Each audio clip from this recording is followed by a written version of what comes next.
Find us on Facebook, email us at head2headpinball@gmail.com, or go to our website at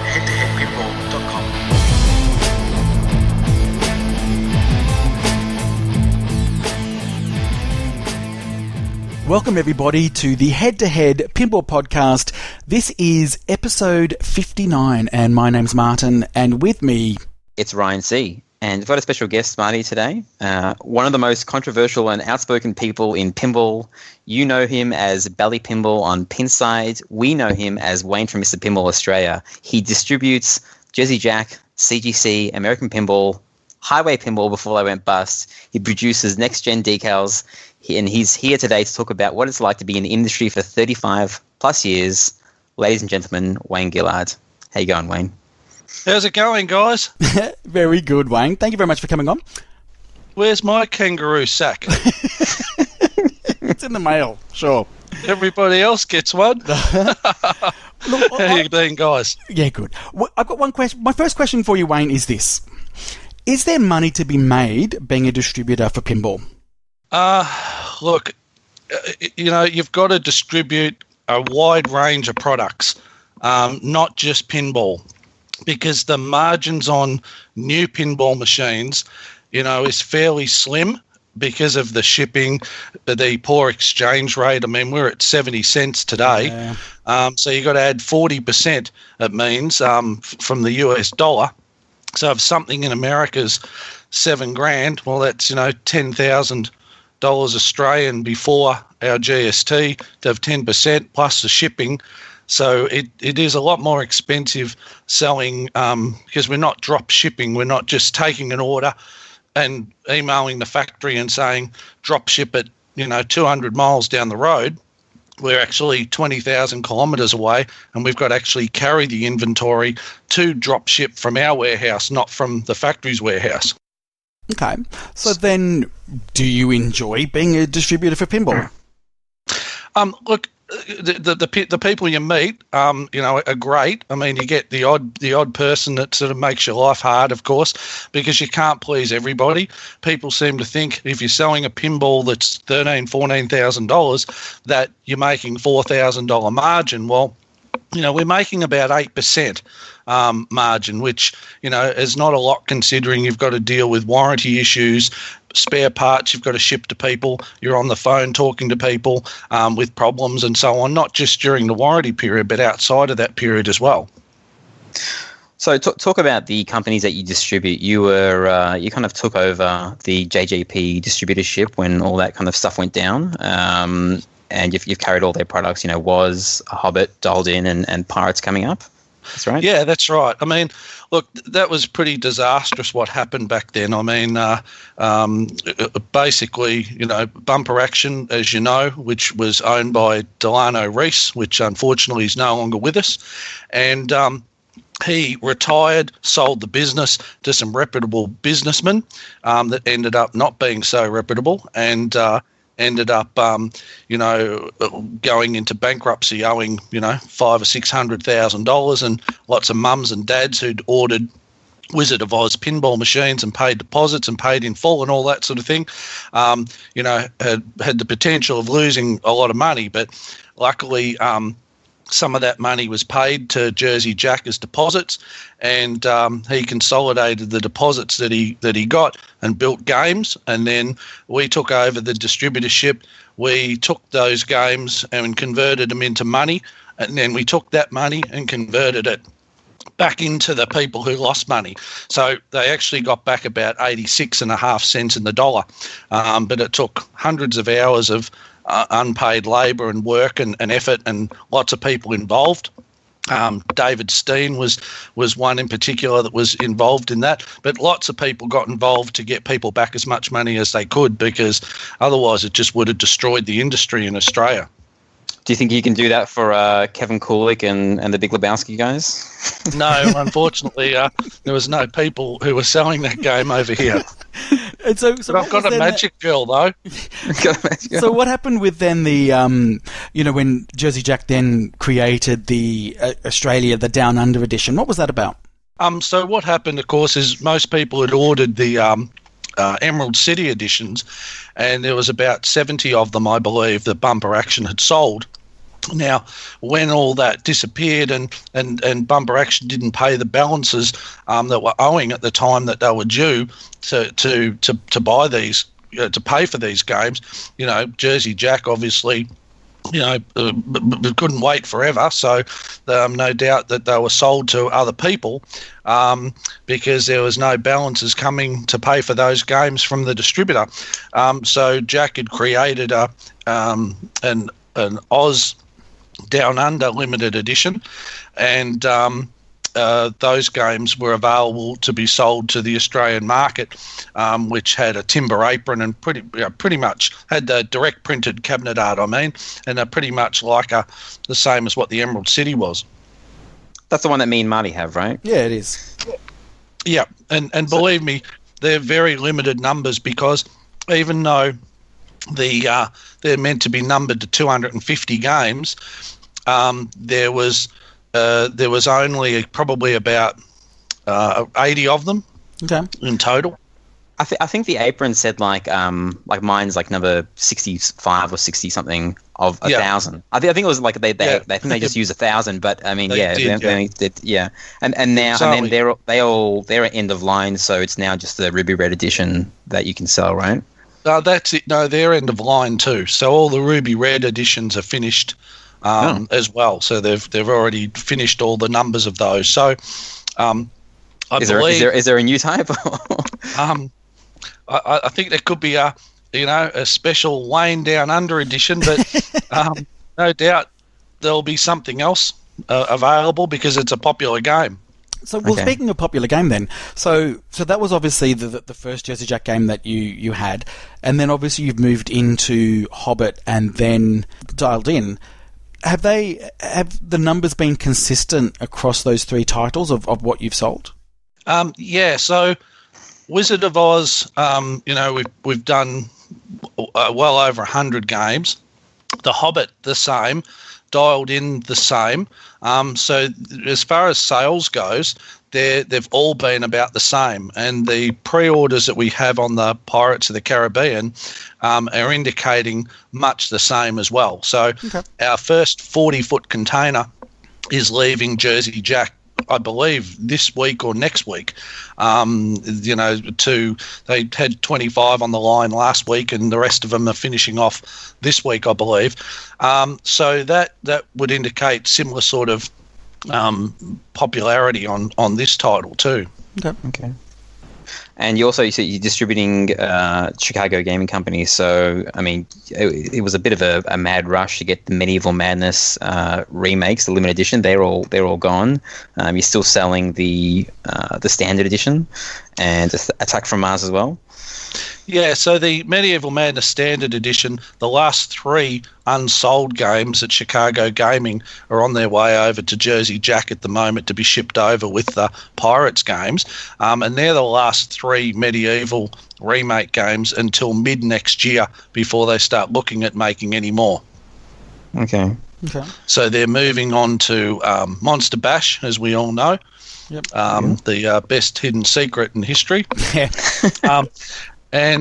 So they're doing most of the assemblies for that game now so that they can start, shipping them out the door pretty much straight away from when they finish with their licensing approvals or UL approvals, or there's a couple of approvals that they were waiting on before they could actually ship games out the door. Okay, and so how popular has then the Medieval Madness and Attack from Mars remakes been as compared to other machines that you sell? So what happens with those games is we sell a lot of them in a short period of time. So with things like, the Jersey Jack games and other brands, you generally, you're selling them each week over a period of time.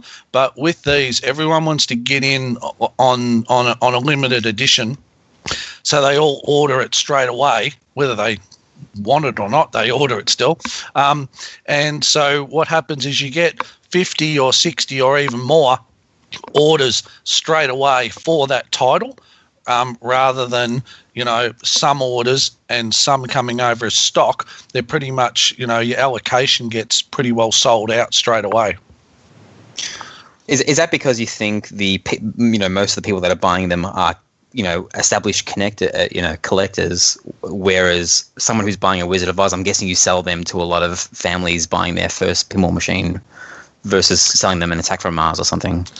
Yeah, I mean, what sort of I find happens is that let's say someone bought a Medieval, then a percentage of those people will then buy an Attack from Mars, and then a percentage of the Medieval people who also bought an Attack from Mars will buy a Monster Bash plus new people. So the thing that's becoming more difficult is the allocation, because they only make 1,000 limited edition games, and let's say we get allocated, say 50, well, that 50, you've got more than 50 customers that want them, but they're not making any more than 1,000, and our allocation generally isn't getting any higher. So unless they change their production runs on LEs of more than 1,000, then we're going to sell out of every remake very quickly in LEs, I mean. Yeah. Okay. Do you, what I was trying to get at, I guess, is if someone rings up and they say, hey, I want to buy my first pinball machine, I mean, obviously you have a wide variety of secondhand machines from the 90s, and you do trade-ins and things like that. Yeah. Is it easier to sell them say a Hobbit or a Wizard of Oz or a Dialed In because it's got the big screen and it's newer? Or do you say, well, you should get a Medieval Madness or Attack from Mars because you know that that's a popular title because, the pinside lists and 20 years worth of people playing it? Well, I mean, after we call them an ambulance and sit them down for a while to calm them down because we've told them how much a new machine is, then generally I ask them a question, what are they doing with the machine? Do they have any kids? Are they going to be playing it a lot? Is it just for themselves, something that they remember playing when they were younger? Let's say they remember playing an early Strikes and Spares or something similar. Yes. Then, or a Meteor or something. Then I try to work out what they're going to be doing with it and whether it's for them or whether it's for the family. Now, if it's for the family and they've got kids, I recommend that they buy something at least in the 1990s because it's got ramps and music and video modes and all of that sort of thing. They won't get bored with it as quickly, and also the kids can sort of hammer it and play it a lot, and it's going to be quite reliable for home. Otherwise, certainly the newer games, if that fits within their budget, then The Hobbit is a very popular title, and Wizard of Oz as well. So I try and it's not all about making money and selling them whatever has the most profit in it and what you can move out the door. It's more about not getting annoyed on Saturday nights, getting phone calls with problems with a machine you've sold someone that isn't really going to suit the application that they're buying it for. So I try and work out what they're doing with it first. But everyone has a wide range of income, so you've got to try and sell a game that fits their budget as well. No point selling them, a Hobbit pinball or some brand new pinball under finance with repayments that they can't afford to make as well. So I just try and fit the machine to the customer depending on what that is. I think theme also would play probably a really important thing. Like, yes, Attack from Mars we know and Medieval Madness are better games. Dare I've said it. But when you say to a family, you've got Wizard of Oz or Hobbit, that's the theme component that sort of appeals to them as well. Would you say? Yeah, well, absolutely. I mean, all the themes like Medieval, Attack from Mars, as you know, are not licensed themes, so they're popular because people remember them as being a classic machine and a great machine back 20 years ago that they probably used to play, but with something like The Hobbit or Wizard of Oz and all that, they've automatically got brand recognition. Yep. And it's something that they sat in the cinemas and watched or fell asleep for however many hours it was watching all the Hobbit series. Yeah.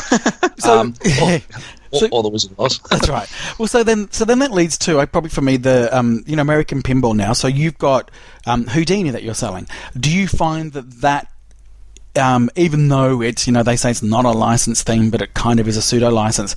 Does that sort of fall into that category now where it is a theme that's recognisable to the masses? Yeah, look, everyone knows Houdini, so whether it be a licensed theme or a theme that is no longer trademarked or whatever, everyone's familiar with it. So definitely, lots of people play this game. It's got video modes, and it's very good value for money as well. Certainly it doesn't have as many, multi-mini play fields and all of those sorts of things as some other games that are more expensive do, but it has a fit in both home use as well as operators buying it too, because a lot of operators don't want to spend $14,000 on a new pinball, but we're finding quite a few operators are buying the Houdini and citing it. Some are going on site in Sydney and Queensland the minute they arrive. So the more pinballs we can get out on site, which is where Stern has the advantage because they have the pros or the premiums and the LEs for collectors. But we've got to have some product that it doesn't necessarily have all the bells and whistles, but is a bit cheaper, that we can get out on the street to get more people playing pinball. Because the more people that play pinball, like you guys, you play pinball out on site, and then you buy them and you have them in your home, and then you start collecting them, and one's never enough. That's exactly right. Yeah, it's a lot of it's. I'm not sure if it's a misconception, but a lot of people, I think, say that if you got a lot of pinball machines on site, then you don't necessarily need it. But the amount of people, and Ghostbusters is the biggest one for me, that the amount of people that I've had conversations with, they say, I played Ghostbusters here or there, and I just fell in love with it, and I bought it. It's my first machine. It's just insane. So, the more you can get the machine out there, and there's a Dialed In on site in Melbourne now, and there's a my Hobbit in the city as well. I don't think anyone's citing a Wizard of Oz, but I could be wrong. They probably used one somewhere at some kid's place. Wayne, let's talk about go for it, Wayne. I think you also need to look at the fact that there are fantastic machines that have tons of toys and features and all that sort of stuff. But it's like a car. The more features and toys and gadgets and everything that you have on it, the more something goes wrong. It's not that it means that machine is specifically troublesome. It just means that, if your car's got, all this adaptive cruise and opens and closes a door by itself and parks itself and does all that stuff, then, the more features it has, the more problems that you'll have with that machine. So that tends to put some operators off. They want a simple machine that they can put on site, is easy to maintain and doesn't break down and is easy to change parts on, and so on. So that's what I'm finding, where some of the more simpler games are cited everywhere, because even though they may not be better games to play, but their downtime is less, and they're making good money, and their return on their investment is a lot less. Well, so then that brings us to probably the next machine in that parallel of having too much, and therefore a lot of things can break down. Let's talk about Alien Pinball. So you were Distributor for Highway before it all changed, and you actually, I think you managed to get one of the last shipments of it, and it's been an interesting game. So look, it's about 95% there. It's that 5% that you've got to tweak it and change a few things on it, like USB cables and all these types of things. And you've played it. I mean, the code, some of the code on the earlier revision was a bit buggy. Yep. Even today, we were playing one and we lost the flippers on it, and it had new USB cables on it, and it had new power supply, and it had just about everything. And, I think in the end I threw a new I/O board at it, and it seems to be behaving itself at the moment. But, I think the problem that happened with that is the first code that came out, I think it was 1.0 or 1.1 or something. No, 1.0.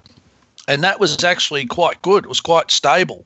And then they brought out the 1.1 code, and just about every machine on the planet had problems, wouldn't boot up, or flippers lost, things dropped out, all that type of stuff. And then it went into panic mode with parts and warranties and repairs and everything all over the world.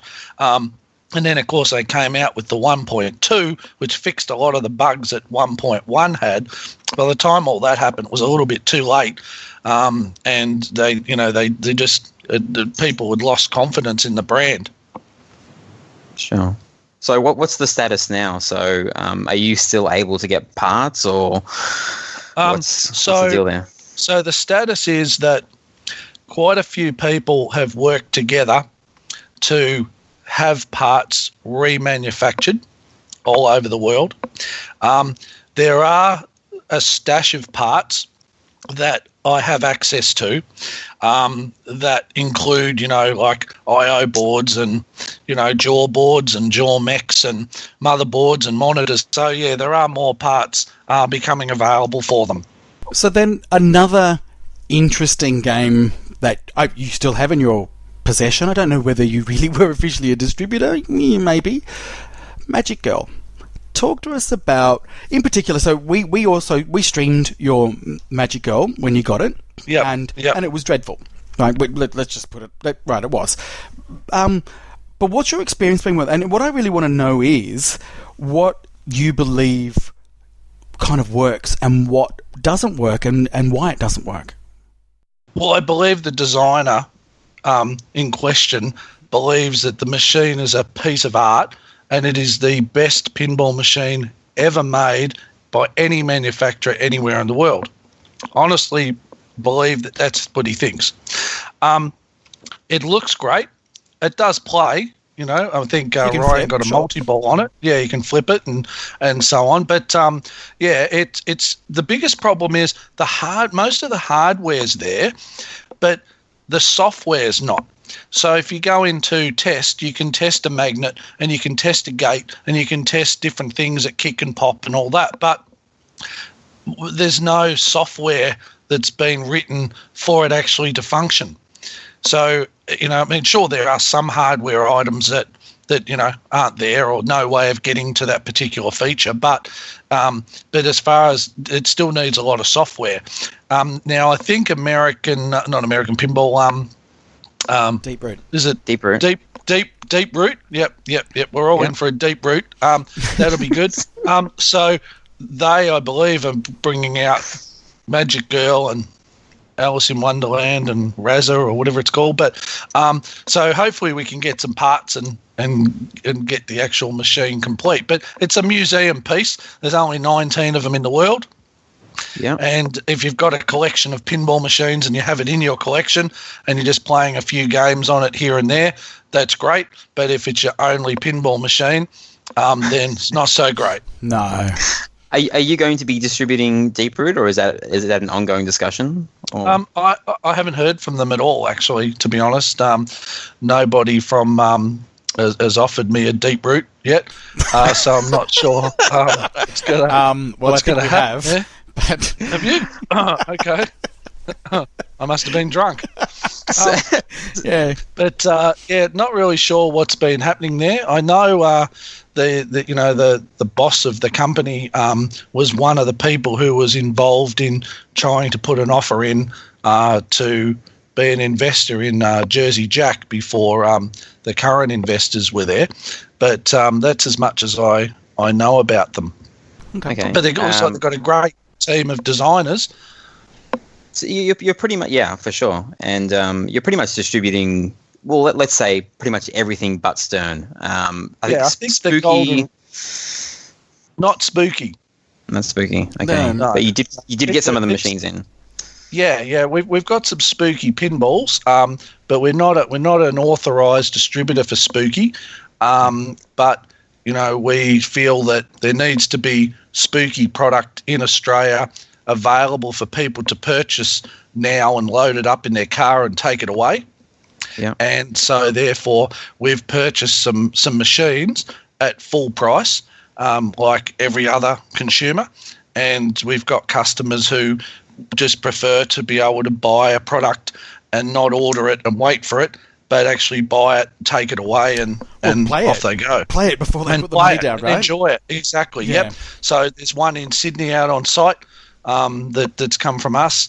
There's a couple more that people have bought privately. So, look, we're in the business of selling pinballs, and the golden rule over here is you either sell Stern or you don't sell anything.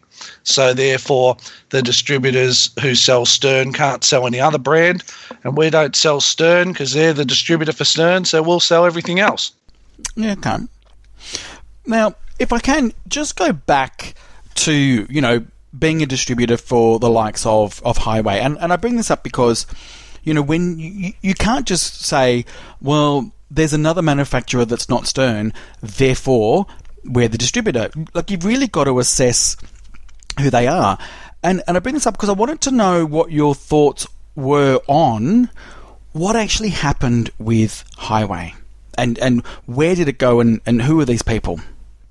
Well, the initial discussions that we had with Andrew Highway were that we were going to be the distributor. He was building sample games. We were to get a sample machine and then order in, a quantity of machines once we'd seen them and so on. However, we got a phone call to say most of the distributors have ordered 20 games. How many are you ordering? And I said, well, we're not ordering any at the moment because we don't have a sample and we can't see the product or anything yet. That was back when it was full throttle. So then he said, no problems, I'll let you know when we've got the game, the sample game, and that was it. Next thing I know, another distributor had the full throttle machine and was announced as a distributor.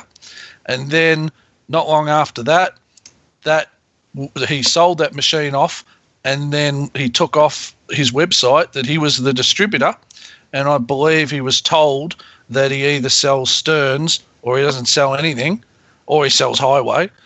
So therefore he pulled the pin on it. So then Andrew Highway came running back to us again saying, oh, look, we really, we've made a mistake and so on, and we really want you to be the distributor and so on. But by that stage, it was too late anyway. He was pretty much out the door. And then we were dealing with, the Pinball Brothers people who took over from Highway. So we really didn't have too much to do with Andrew so much. It was more talking with the Pinball Brothers, which in actual fact we didn't really buy anything off Highway as such, because the Pinball Brothers had set up a completely different company, and that company was technically bought the shares in Highway or bought the assets of Highway, and we actually purchased them machines from them, not so much Highway directly. Do you believe they'll be back in some form with what was their second machine? I can't even remember now. Queen and was it Playboy? Yeah, I don't know about Playboy. Queen, from what I'm led to believe, is that they've got the license to Queen and that they'll be manufacturing it in Norway or Sweden or somewhere under the Pinball Brothers banner. But it's now September, and I thought that they were meant to be making some announcement at some point later in the year about the new machine and the new company and the product. But it takes a lot longer than the time frame. I'd be surprised if they have much happening for the next year. Okay. And plus the wind up of Highway as well. I mean, that takes time as well. Yeah. Pinball Expo is coming up, so I guess we'll see if they change that exhibition list last minute. Sometimes they do that. Yep. Wayne, you've been involved with pinball for a long time, and you had a pretty ambitious goal to recreate Medieval Madness back. Geez, I don't know. When was it? When did that all start? Back in about 2005. About 2005.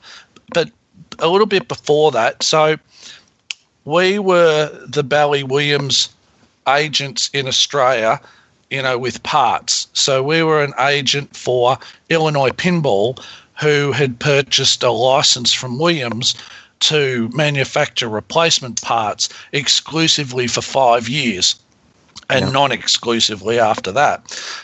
So we were selling all Bally Williams parts that we were sourcing from Illinois Pinball as a parts distributor, but we had to ring Illinois Pinball at 2:00 in the morning Australia time and sit on the phone, basically trying to beg for parts to get them to pack parts that are sitting in a corner waiting, that have been sitting in that corner for the last 3 months to try and get the parts out the door, to get parts because we needed the parts. And this was a problem that was happening worldwide, was that they had all the parts, but they couldn't put them in boxes, or they couldn't get them out the door quick enough for whatever reason. So I got sort of fed up with it, and one day I sent Williams an email and basically just said, listen, I want to buy, a license, or I want to buy the rights, or I want to basically buy, buy whatever you've got for sale, and here's $1 million. So I threw some bait out in the middle of the river, basically to say, well, here's $1 million hanging on this line. Australian dollars or US dollars? US dollars. Right. Yeah. So I said, here's $1 million hanging on this line as bait. So, if you want it, it's there to take, but, you've got to give me something for it.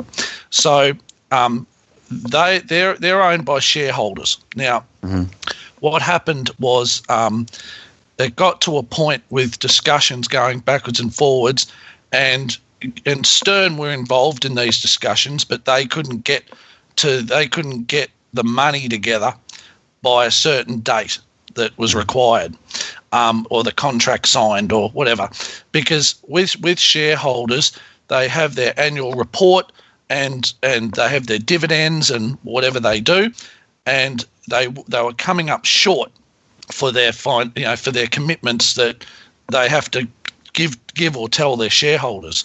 So by having this on the balance sheet, and I'm sure if you look into the Williams balance sheet, you'll see this transaction where them selling this license to me, it went into their balance sheet, which was profit, and in which case that meant that their turnover for that quarter was a lot stronger than what it would have been. Yeah. So what did you actually buy? Why did you buy it from? Well, we basically bought the pinball.com website. We bought all the 79 patents, Williams patents that they had, for like ball troughs and, auditing systems and, all sorts of patents. You bought them forever, or it's like a temporary license? No, we bought them forever. We bought them outright. Yeah. So we bought the website, we bought all the patents, and then we licensed the copyrights from them, and we also licensed the rights to remanufacture all of the replacement parts, as well as games. That's new games under the Bally trademark, and new games under the Bally trademark, as in completely new titles, and old games that had the Bally trademark under the Bally trademark, or Williams games, but without the use of the Williams trademark on remakes or new games. And the reason for that was because they were still using that Williams name in their gaming machines. So they didn't want to cause confusion in the marketplace as well by saying, oh, well, all of a sudden, Williams is making, new machines, because they didn't own the rights to Bally anyway. Bally's actually owned by Caesars Entertainment in Las Vegas. So they were just a licensee of the Bally name for pinball anyway. Okay.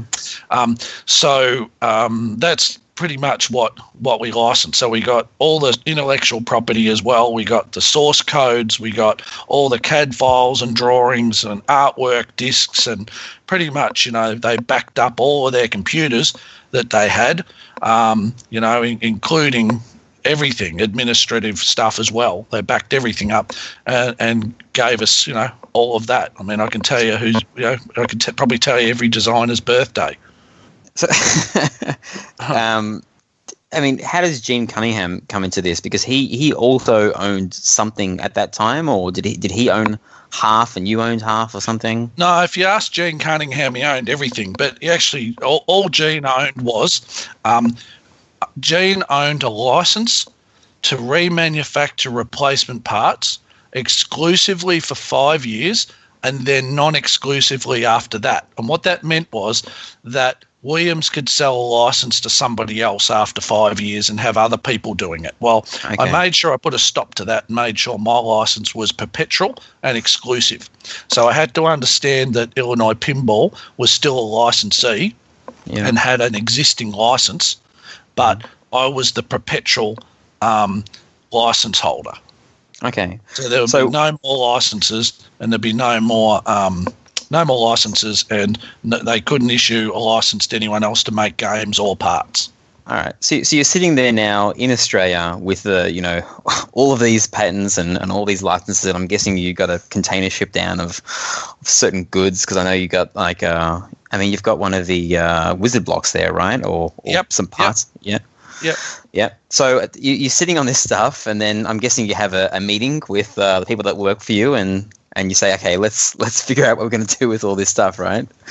Yep. Well, to be honest, my day involved coming into work every morning and answering about 300 emails from people all over the world, whether it be, I'm after this nut and bolt to fix this pinball or this bracket, or do you have this part number, or something like that, or lawyers or television studios emailing me for permission to use a pinball machine in some movie or commercial or something.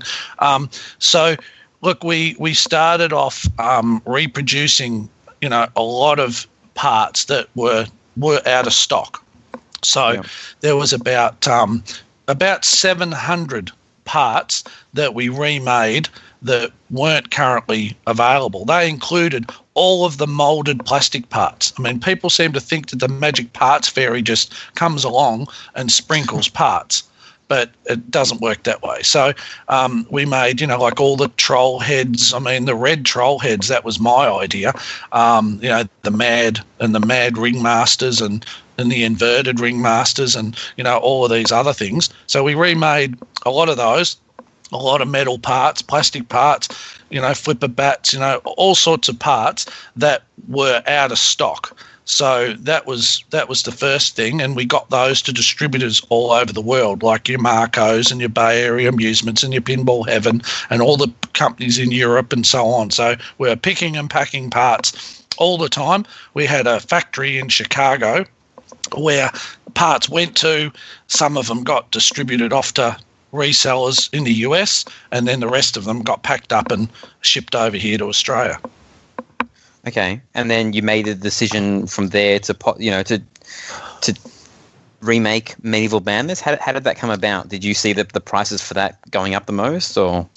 Well, what happened initially was we were working on the Crocodile Hunter as a pinball prior to acquiring the license from Williams, and it was all going together pretty well. I mean, we had a new pin system software operating system. We had what did you base this off? Sorry, this isn't based off Pinball 2000. This was kind of like a hybrid of the WPC 95 architecture. Yeah, like what we were trying to do was produce a product that transitioned, that looked similar to both, as in similar to a WPC and Pinball 2000, but getting away from the projection onto the playfield situation. So the head box. You said, sorry, that you were producing it before you had the license, but it had the Bally name under it. So were you? It didn't initially. It was okay. The Bally name came later. So the Bally name came. What we were doing was designing this game. We didn't even have the rights. We were just utilising our own information. But what happened is when we acquired the rights, we then got all the Williams design library, which basically tells you, you can put a ramp here, and you've got a shot here, and you've got a set of a set of pop bumpers, and the playfield has to be this wide, and the lanes have to be that wide, and the flipper gap has to be this wide, and you drag these design libraries in AutoCAD, and you drag them from the screen above, and you place them in position. So we were able to. So we went back and redesigned the playfield layout using all the engineering and drawings and CAD files and everything, like even the inserts, everything that Williams had supplied to us. So this pinball is easy then. In the 90s with Billy Williams, you just drag and drop on the playfield, just like Joe Kamikaze said. Someone had to actually. John Popajuk emailed me, a long time ago, asking me if I had a copy of his hard drive that he had at Williams, and if I'd mind sending it over to him, because it had all these designs of games that he was working on that was never made. Are you willing to exclusively share some of those titles with us? I don't know whether they've got any specific titles. I'd have to have a look at some of the file names, because they're all under file names. But okay. Obviously the things like your Dreadmore Manor, but you do have this hard drive that's got all these designs on it. Is that what I'm hearing? Yeah, absolutely. Yeah. Yeah. Wow. Marty, you need to do a Melbourne Silver Ball Extreme, but instead of playing pinball, just sit there with like a camera strapped to your head and just sift through hard drives. Hard drive. See what someone's been working on. Wow. Yeah, could even probably, tell you what some of the designers were getting paid at the time, Wow. How about their internet browsing history? Yeah. Do you have that? No, I don't have that, unfortunately. We didn't have the internet back then, Ryan. ASCII porn. Well, that was before Windows 95, remember? That's all DOS-based stuff. Yep, ASCII porn. ASCII porn's been around for ages. Okay. All right, so... Okay, what happened to Crocodile Hunter? When did you throw in the towel for that one? Okay, so look, regardless of what people say, it costs you $1 million, no matter who it is, to design a pinball machine from scratch. This is from design to having a product that you can start putting on a production line and copying. Now we put about $250,000 into it. We had a playfield layout. We had some basic flippable software, cabinet art, translite art, and we didn't have any playfield art yet, but that's where we're heading. We had some sounds and some voice and stuff as well. So we were getting to that point, and then unfortunately he got killed by a stingray. So he was still alive when this was happening. Okay. Yeah, absolutely. Yeah, he approved some of the art, some of the voice stuff, and also I've got a signed. It's like a signed photo thing of him that we got too. So what happened back then is with licensing, they use separate companies to do the licensing, and that company went broke, obviously, because they probably had a lot of licensing going on with the Crocodile Hunter. But the Crocodile Hunter itself is a trademark, and they technically hired Steve Irwin to be the Crocodile Hunter. But, you could be the Crocodile Hunter, Ryan. It could be anybody. They just happened to employ Steve Irwin as the Crocodile Hunter. So that's how that worked, but those rights are owned by somebody else. So Australia Zoo, that has an image of Steve Irwin there as the Crocodile Hunter, they have to get permission from the owners of the Crocodile Hunter to actually have that Steve Irwin, the Crocodile Hunter, at Australia Zoo. So different people own the licensing. You've got Discovery Channel involved, and you've got, Animal Planet and all these other different licensing arms. But basically, at the time, nobody could approve anything further on the game, meaning we could change the name to Australia Zoo and have Steve Irwin on it, or we could have the Crocodile Hunter and go that way, but there'd be no images or voice of Steve Irwin on it. So there was a fantastic plan, which I'm sure everyone would have been the best-selling machine ever, and that was we could have converted it to Bindi the Crocodile Girl or something, I think it was called. So but we sort of passed on that idea. Which is a little bit more famous now, but yeah, I don't think that would have been.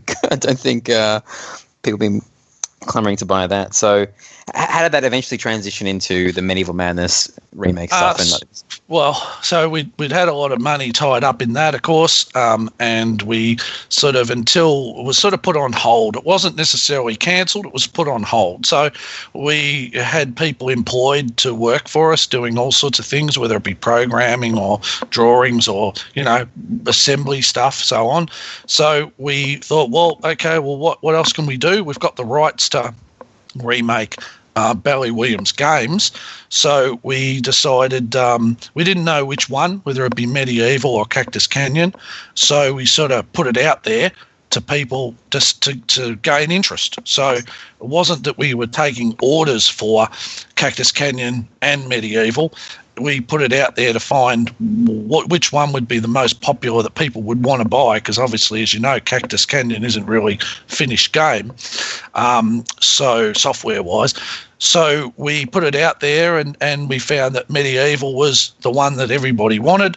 So then we said, well, we need to get so many orders in for us to be able to warrant building this game. So at the time, we sort of got 1,000 people committed. It didn't mean people paid deposits, 1,000 people, but we got 1,000 people committed, and we figured, right, well, let's go with that one. So then we started, working on that, but a little bit different to how other people have done their pre-order scenarios, and that was that we were using our own money, and any deposits that people did pay went into a trust account. We didn't have access to that trust account at all until the game was complete. And, and we had to virtually get written permission off the customer who'd paid the deposit for the trustees to release that money, for whatever reason. So, well, how did you how does this work? I mean, how did you advertise this back in the day? We're talking, was it, maybe 12 years ago or 10 years ago? So how did you, is this like on RGP or? Yeah, look, I guess, it's a long time ago now, but, certainly the word gets around, probably not as fast as it gets around now, but, obviously with pinball.com, and you had Pinball News, and you had all these other media methods out there.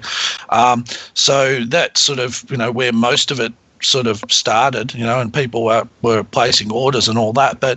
We were ordering the parts in, and we were assembling. There's plenty of photos around. We were assembling hundreds of troll heads and, flipper assemblies and all sorts of parts for Medieval Madness.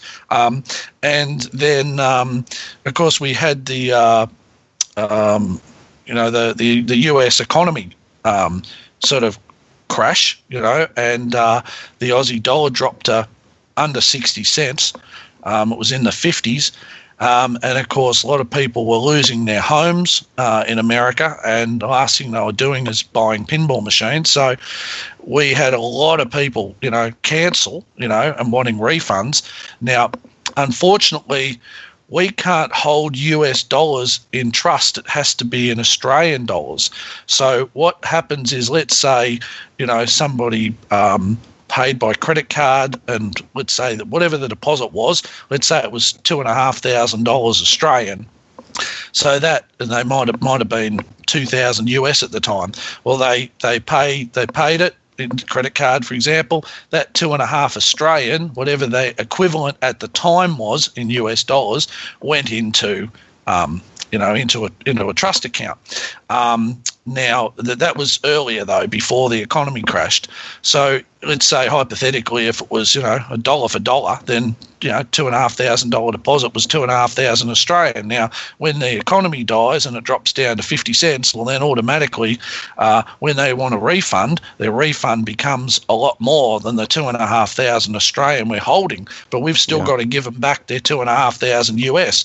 So therefore, we were refunding, off the top of my head, I think it was $3,750 Australian for the 2,500 Australian they'd paid at the time. So, hundreds of refunds where we were having to top up the money with our own money to refund those people. So, and plus, of course, all the parts then became more expensive.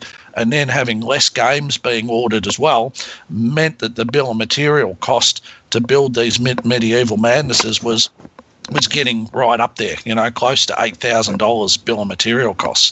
But that didn't matter. We were still, the people who were still in on it, we were still prepared to make them, but obviously using our own money, just generated through selling parts and so on, because we can't use their money because it was in trust. But it was very, very hard though, because every single cent that, came in from general business and selling parts and so on went straight back into, medieval. Okay.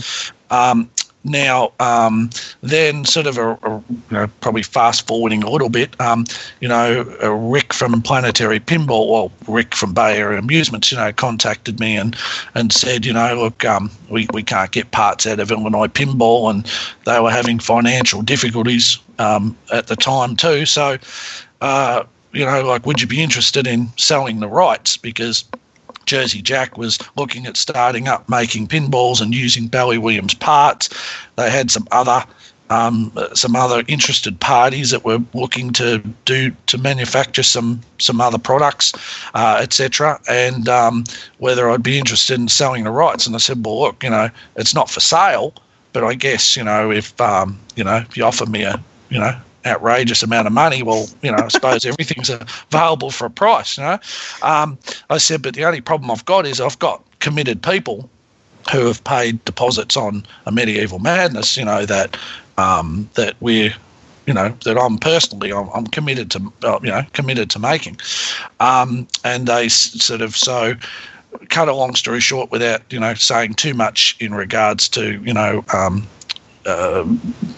contractual arrangements we have with them, but we entered into an arrangement with them where they would supply us with a certain number of Medieval Madnesses at a certain price, and that those machines we could make available to customers that wanted to swap over to the Planetary Pinball remake of the Medieval Madness. So a lot of people swapped over to that. Yep. At least 20 people have received a brand new Williams-based Medieval Madness that we built from us. Okay. And, we do have lots of parts left over, as people notice. We've got just about every part from Medieval Madness you can think of. How many thousand ramps do you want, or WPC boards left, right and centre. So, we've still got lots of parts that we could make games, and but the problem is the cost of labour and producing these games. We can't dedicate all our time to spending on putting Medieval Madnesses together. So we've just send been them doing a couple to Mike of and Homepin. Send them to Mike and Homepin. We can hit him up pretty easy, right? Yeah. I think he's busy trying to make boards or something for Williams boards at the moment. I don't know. There you go. He's trying to work out how he can get a couple of letters removed from the dictionary.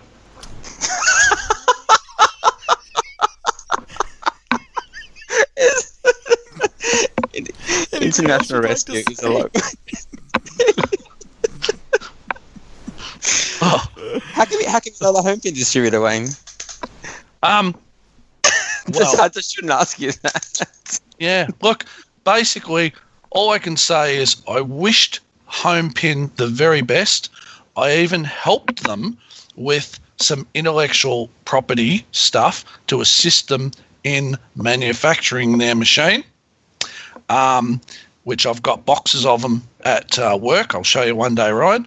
I know exactly what you're talking about. Yeah. And he's even made some products for me, some boards and things. And regardless of what everyone had said, I just kept my own opinion and just stuck to it like that. But when someone that sells, 50 Hankin Homepin tabletops a year for him, and when he asks a simple question of, will you have a machine ready for Flip Out, which is a show we have, a pinball show here in Melbourne in December. We'd love to showcase your machine. We've got other manufacturers that are showcasing their machines as well. And the reply I get is, Melbourne's like a third world country, and for That's a travel. valid point. And it's what was the other thing? Like a third world country for transport to get to and from the airport, and that Melbourne is the wart on the amusement industry that just won't heal. Well, Yeah, also another valid point. So, those Anyway. comments, basically, I decided that I would no longer be selling any home pin products. Yeah, fair enough. Well, so let's then move on to Flip Out, right? So this is the event that's happening December this year. This will be the third year, is that right? Third year, yep, absolutely, yep. And so- Bigger and better year. Yeah, I know. And so we've had, Jersey Jack come out, and he's coming out again this year. Tell us about this event. So it's on Saturday the 1st and Sunday the 2nd of December in Melbourne at the Sandbelt Hotel, 630 South Road in Moorabbin, about 20 kilometres southeast of the city. So we've got we have over 50 pinballs that'll be there for people to play. We've got competitions on IFPA sanctioned for Saturday, and the finals on Sunday, and Saturday night we've got a flip frenzy happening as well.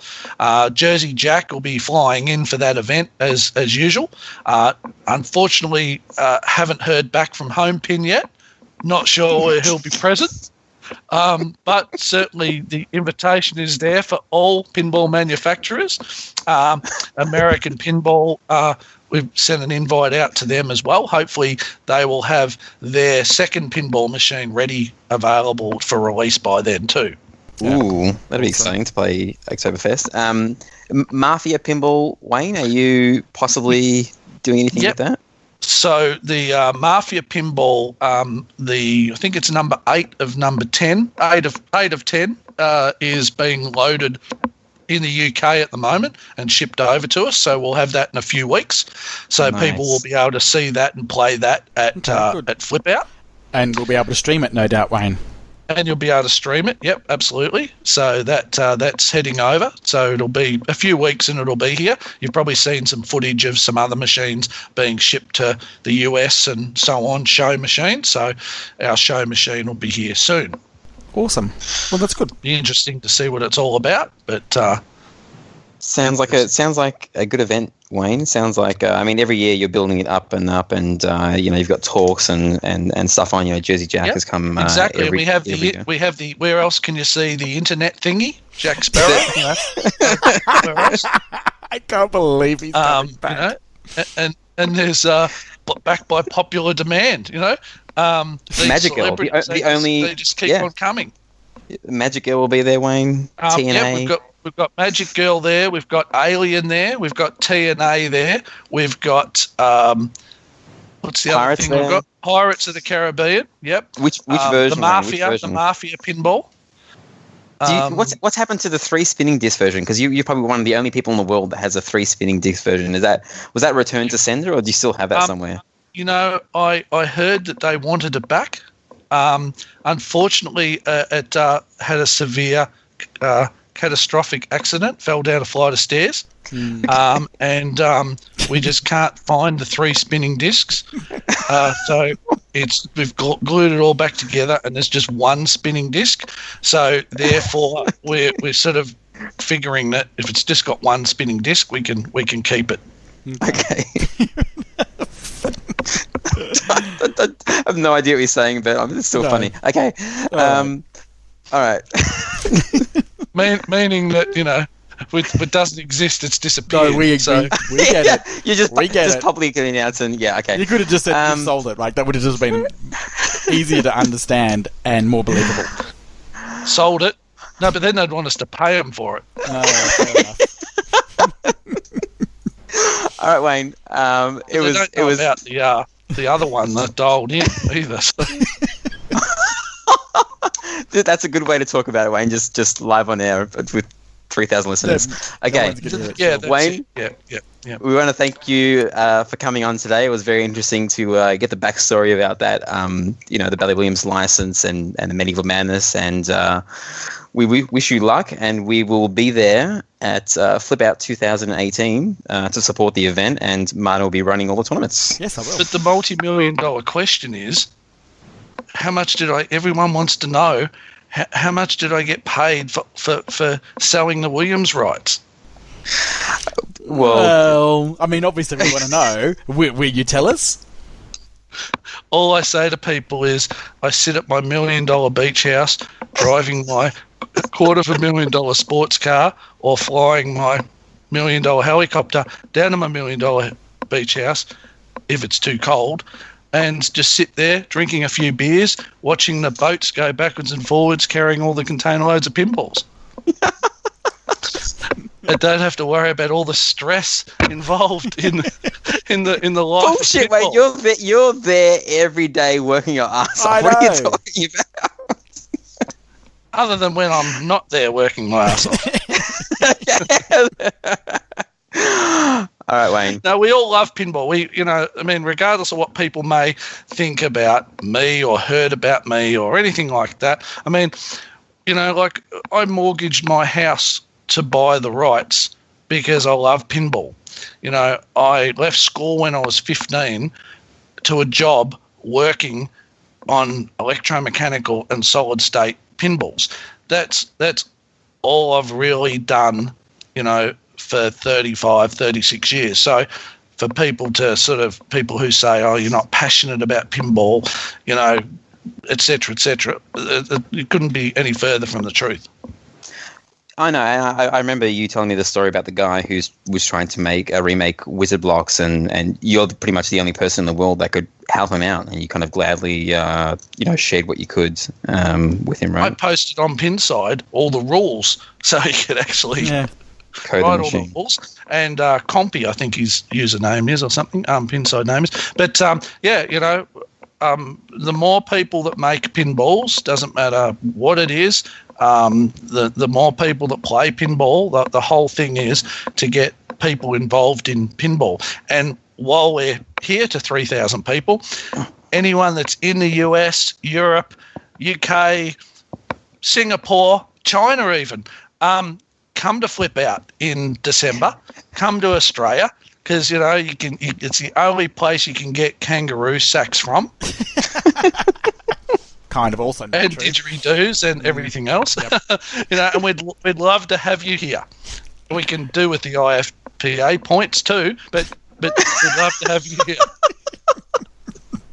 All right, Wayne. We gotta go. We're shutting this down. See you, mate. Josh Sharp, come.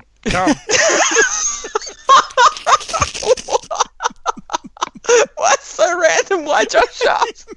Why not? Doesn't he get the highest points? He's just literally putting out names of the few people that he knows.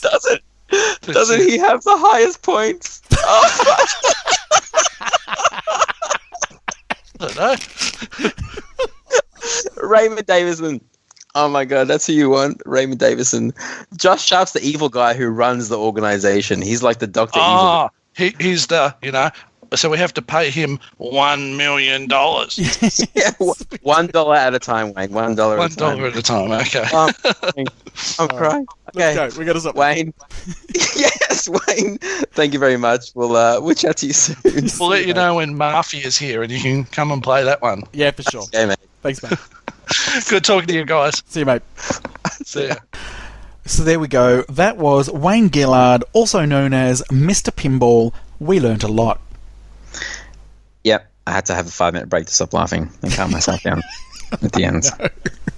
Let's get straight into the news, Marty. Yes. We've got 2 weeks worth of news to go through. So, Oktoberfest. Yes. Talked about a while ago. Well, I mean, who would have thought, except that we blew the lid on this motherfucker. Yeah.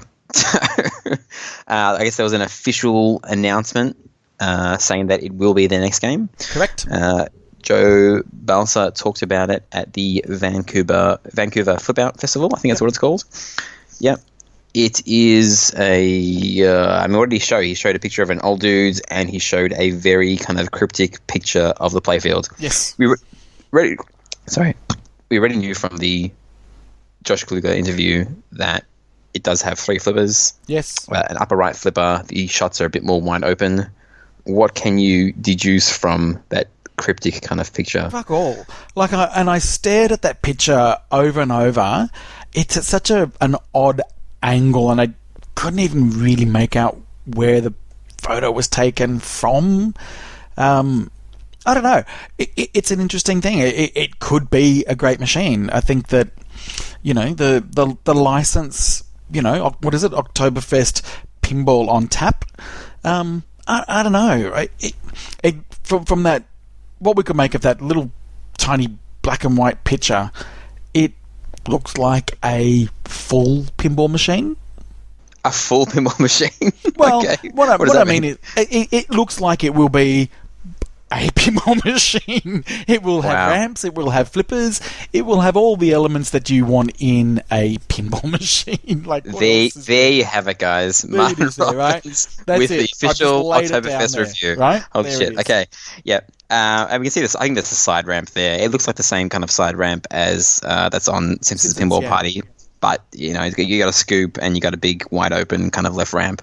And then a whole bunch of wirefloms kind of crisscrossing. And we'll see in I guess 50 or so days or whenever it is at the Chicago Pinball Expo. Yep. Very exciting.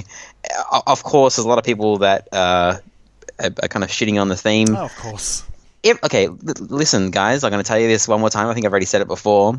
You guys don't own stocks in pinball machines. You don't make money when pinball machines, make money. When Stern sells a shitload of Ghostbusters, guess what? You don't make any money from that, unless you're an operator that operates the pinball machine.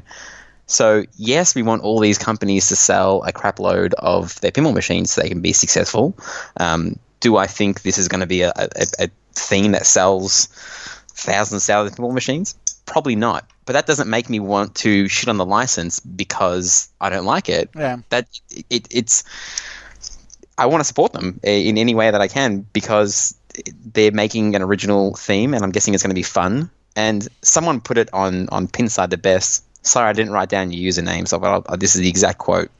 There's people like, a game about beer, how fucking stupid. Oh, a game about boobs, no one will ever let you have that pinball machine.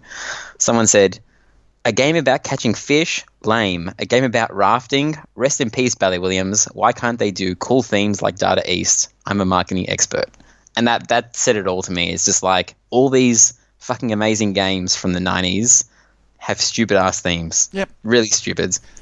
And they're fun. Well, okay. So I know it's not necessarily an exact parallel, but I'm going to talk about Aerosmith because Aerosmith, for me, is a terrible theme.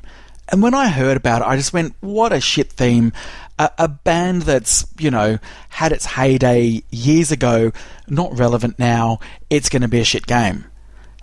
And then when you actually see the art and how they've reinterpreted them in that style, and then it's a solid playfield layout, and it's got great rules, and obviously we're going to go into code in a sec. It actually is a great game. So if the game is great, if the rules are great, if the art package and sound is all great, then that can actually make a theme that you didn't think was great all of a sudden be great. I just think that the overall mood of what everyone's into at the moment will, I don't know, as part of the whole collector community, not a lot of people say, well, I don't give a fuck what anyone thinks. I'll buy whatever machine I buy. No one wants to be the guy that, oh my God, you bought that? Oh my God, you bought this game? That's a turd, or this and that. So I'm not sure if it's going to be cool to own I know it sounds stupid, but this is how, some collectors think. I'm not sure if it's going to be cool to own a Oktoberfest, but I don't know. I love Bally Williams games from the 90s, and this isn't a Bally Williams game from the 90s, but you could see the theme being one, right? Yeah. I think it's got potential. I want to see what they do with the visuals, how they bring that theme to life, and obviously I want to see the playfield. It's a Joe Bowser, so it's going to be an interesting layout. It's going to have some interesting shots. I don't think he would even dare do a standard fan layout which has just got basic shots that we all know. I think he will try to do something different. I don't know. I guess the biggest pinball market in the world is the US, and it's kind of like people like Thunderbirds. What the shit is Thunderbirds? They should retheme it to a Team America, and that's not going to happen. But that's what they know, and America has their own holidays. Sure, everyone has, they have their own holidays, like the 4th of July, and I think they're a little bit, not everyone. I'm not putting everyone into the same basket, but a lot of people are defensive about popular things from other countries. Well, it's not popular here, so it can fuck off, right? But okay, so that's what I was saying about Aerosmith. Like, Aerosmith was never a massive band in Australia. They had their following, but nowhere near. And so a tiny little shitty country that we are sort of says, I don't get Aerosmith, it means nothing to us. No, Australians embrace everything. We have no culture, right? So we literally absorb everything. Yep. Yeah, we absorb all the cultures. Okay, Halloween, that doesn't mean anything in this. Well, it didn't mean anything in Australia, and then it slowly gains popularity. We don't celebrate 4th of July, but Oktoberfest. You've been to an Oktoberfest party, haven't you, Marty? In the city, surely. I have actually. You don't like, yeah. I went to like a proper German like beer house down at the Rocks in Sydney one year for Oktoberfest, and it was freaking amazing. It's just a party theme, okay? It's just people having a good time, and instead of it lasting one day or one weekend, I know, but it lasts a very long time.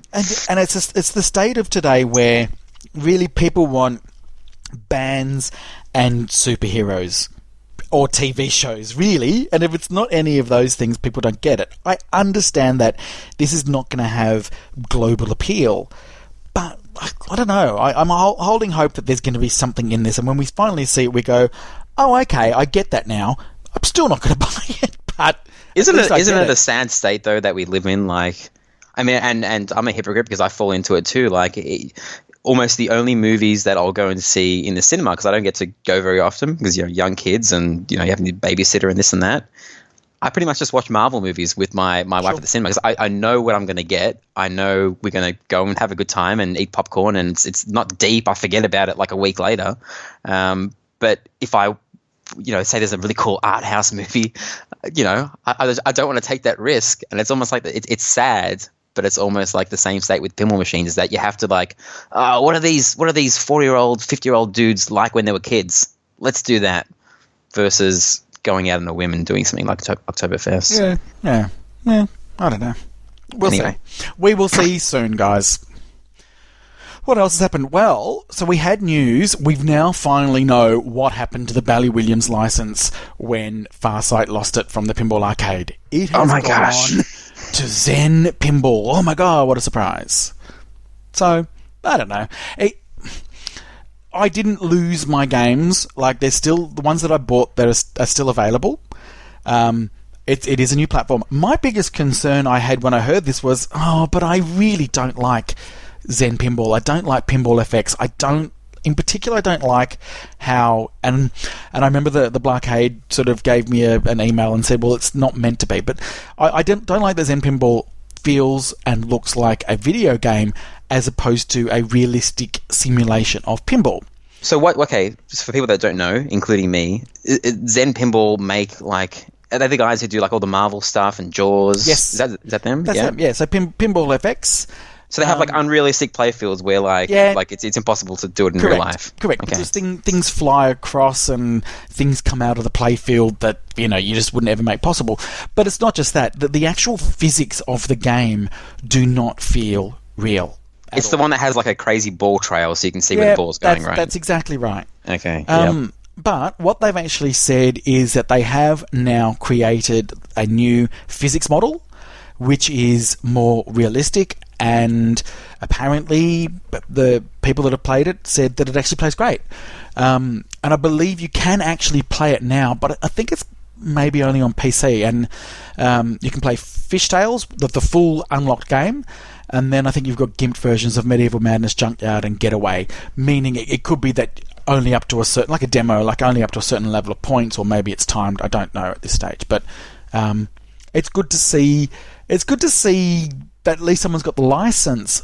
But I just hope that they start, and I think they said this, that they're going to start bringing out tables that haven't already been released. I guess because I've already got them. Yeah, it's so. I mean, I watched a little video that was on This Week in Pinball, and he had a little interview with them. The physics did look a little bit better than the Pinball Arcade one, just from the video. I mean, I'm not playing it. And then they showed them kind of like modeling out certain like Medieval Madness toys, or I can't remember what game, or Junkyard, I think it was.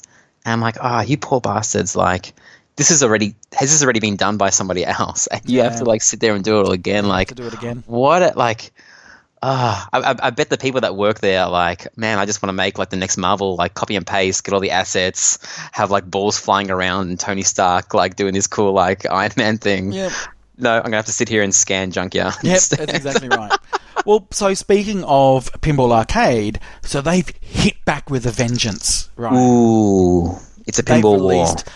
Two tables this weekend, Stern tables. So this is going to be a Stern versus Bally Williams thing, right? Yeah, and I don't know. Like, it is obviously that's really where it is. I don't know. I mean, it'd be kind of good to have both. Like, I want to see more and more Stern games coming to the Pinball Arcade because, I don't know, again, we're in Australia. We just don't have access to all these machines. And, you know, the Bally Williams ones, pretty much most of them have been done. Like, the good ones have been done. So... No Indiana Jones money? Impossible? Yeah, probably. So what was released this week was your favourite Big Buck Hunter. Yes. The best multi-ball ever that doesn't go anywhere. No, I know. And I don't know, there's something off about that one. The physics just don't feel right. But they also released Whoa Nelly. Big ass juicy melons. That's them. And I have not been able to put Whoa Nelly down. I just love it. You should buy one, Marty. No. It should be your fourth machine. Yeah, we'll get to that later as to why I'm not getting a fourth machine, but it wouldn't be that one. Okay. It's fun. Again, what's particularly fun about having it on the Pinball Arcade is you only have to buy it once. You know, putting money into that machine, like it's over 100%. So quickly. Yeah. So, what do you like about it, Marty? Come on, Marty. You're a boob. I'm all about the boobs. You've got on record saying that you are not all about the boobs, Marty. You said that you're not a boob fan. Sure. What do I like about it? Do you know what? I'm just gonna say it, Ryan. I really like the call-outs. I really like the art on it. I like that it's difficult. I love that it's an interesting layout. I love the sound effects. I don't know. There's just something about it that's I don't know. Let's call it a guilty pleasure. Okay. So, Cool. I feel bad and I feel, disgraced for liking it, but I can't help it. It's a lot of fun. Please send all of your hate mail to the Slam Salt Podcast at gmail.com. So we saw Deadpool this week. Deadpool Premium / LE. It's the same playfield. Did you see any of it, Marty? I saw a little bit. And let's face it, there was really only one thing I was interested in seeing. Disco multi-ball. Yep. Disco. The disco mode. Did you see it? Yeah. Oh, okay. Because I think it happened once. Yeah. Someone clipped it on Twitch, so I saw the Twitch clip. So, it's not that different, really, to the Pro, if we're really honest. Well, we don't know, because we didn't get to see any of the code, Marty. We don't actually know, Marty. No. It's, not... I don't know. What are you going to say, Marty? Fuck. No, it looks good. It's pretty. It's got a disco ball. Yep. Deadpool. There's a Deadpool in Queensland now, Marty. There is. At Time Zone. That's a bit interesting that they get one. They must have air freighted it in. Yeah, they always air freight stuff in, and the lucky Queenslanders will be playing it first, as they always do. I did notice that you got that shot that the lift ramp, I guess you call it a lift ramp, but it goes down in the shooter lane and the ball feeds back to the flipper. What was really weird is that kind of like failed sometimes, and it gets diverted to the left anyway and comes back on the playfield. But I'm not sure why it was failing, because you think an orbit shot kind of like generates enough speed and it should be able to go up that ramp. But a couple of times it kind of went up, half up the ramp, then rolled down, and then trickled onto the playfield. Yeah. So I guess it's just a matter of the machine being set up right, or maybe the shot being cleaner. Yeah. I don't know. And do you know what? I actually saw people getting that katana ramp via that ricochet shot or whatever it is, more than the right feed that leads to the left ramp. Yeah. So, it's interesting. Yeah. We'll let you know our review in like 1 month or whenever someone signs one in Melbourne. Exactly right. And new code's been released. It's now at 0.82. Yep, I was unable to open up the firmware and dive deep inside it because the pinball browser needs to be updated. I haven't checked back in the last couple of days, but maybe next week, if it works, we can go through some hilarious call-outs. Well, so speaking of code, it's been a bit of a Codorama recently. So Batman 66 is now up to 0.94. Mm-hmm. Yes, one at a time. It's another 6 months until we're at 1.0. I know. And there wasn't. I think the only thing I could see in the README file was it added Robin's Holy Multi-Ball mode. I think it's an option if instead of going into Bat2C or something. Right. You get to choose between the two. That's good. I don't know anything about Batman 66. Aerosmith, though, had my God. Huge update. Out of the blue. Huge, Marty. Out of the blue. This was just an incredibly big update. Not even being facetious here. It was actually massive. And you know what? I read every single line in the README file. I started reading down, and I kind of got a couple of minutes in, and then I just did that whole scroll thing. Like, I'm almost at the end, and I was probably about like a third of the way through. I did exactly the same thing. I thought, this. Surely I'm right at the end. Do I continue investing my time in this? And I scrolled down and I went, holy crap, I'm only halfway through. That's how big this code update is. And so some of the things that I noted that I think were important to me, there's probably all this other stuff that everybody loved that is important to them, but one thing I noted, and this is just in the Pro, because one of the advantages that the Premium LE have over the Pro is that you can get into elevator multi-ball easier because it counts a shot into the elevator as... the target in front of them as one of the hits. With this now, it will actually allow the top scoop to light an elevator lock. Instead of shooting the orbits, you mean? Yep. Okay. But is that off by default? Default, no. Okay. Yeah. So no one on the site will ever touch that. Especially the one at Bayside will never be updated anyway. I know, it's still on the first code, isn't it? Something like that. Probably. Who knows? And the other one was, there's a couple, but one of them was Sweet Emotion. So this is the rule where you've got to complete all the shots within 30 seconds, and there was a lot of shots. So then now it's changed that. I think it's to make it easier. You're going to get 6 shots that are easy, and then it will open up 6 more difficult shots. So 12 shots will complete the mode. Okay. Love in an Elevator mode has also changed, the multi-ball. And I don't know. I mean, I guess probably because it's so bloody hard to get into it, because you've got to get, particularly on the Pro, the right orbits. But when you get into this, I've never found Elevator multi-ball to be very lucrative. So I think they've boosted this. Okay. So the default modes, the timers have increased. So Crank It Up won't extend the time anymore. Okay. And you'll find most of the tweaks of this really have been on the Medley and Final Tour Wizard modes. Very, very interesting, Marty. Well, it is. I mean, I've actually played Aerosmith quite a lot, so I'm actually really keen to play it with new code. So we'll be coming your way, Jeff. Do you remember when when I said that they were redoing the voices, and Steven Tyler was doing some call outs for the machine? A while ago, yeah.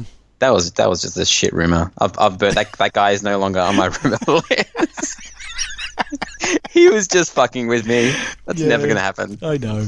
Stern probably had a good laugh. And we were like, hey, email this guy. So speaking of fucking with you, any news from Dutch Pinball? Yes, we have an awesome bit of news from Dutch Pinball. Marty, would you like to read it really quickly? Because no one gives a fuck. No, I know. This was just the latest email correspondence. Here's an update of the conversation that took place between our attorney and ARA's attorney. The result of this first meeting is that there will be a second meeting to discuss more details about a possible solution for the situation. We find this promising. We've indicated that despite our trust being damaged, we're open for a solution outside of the courtroom. The attorneys have agreed that they will try to have contact within 2 to 3 weeks so they have time to discuss various solutions. We will send an update as soon as we have more news. Literally, words that say nothing. Well, you know what it says is that I should invest in these companies because like these law companies because they're making shit. They're just creating more and more work, billable hours, and I'm sure their charge out rate is probably like €500 an hour or something. Yeah. Let's have lunch again. Let's do this again. Yeah. let's fuck both our clients. Correct. Anyway. So, remember, I think it was 2 weeks ago that I said I talked to that dude that wanted to kind of remain anonymous, but let me know about Monster Bash Remake? Yep. I have got him to agree to come on the show. Really? Yes. Okay. Would you... I'm going to give him a dial. Give me a sec. Okay. He's only agreed to talk to me, Marty, so... okay, well, it's your contact. I'm okay with that. Yeah, okay. Just mute your microphone for a sec. I will not let him know that I'm here. Okay.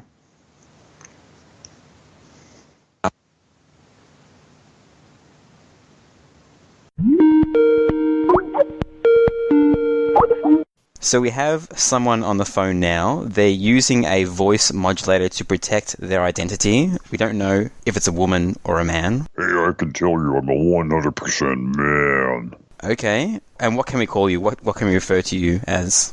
I need to keep my identity secret. Well, we know that you've got NDAs signed with almost every pinball company, so can we call you something like NDA Ned? Whatever tickles your fancy. Okay, NDA Ned. What can you tell us? A lot of people have been playing Monster Bash Remake in the last couple of weeks. Are you one of those people? For fuck's sakes, that's child's play. I've been playing that for years. Now they bring in other losers. Like, give me a break. I was playing that Whitewood when it was originally made by George Gomez. I gave him the idea.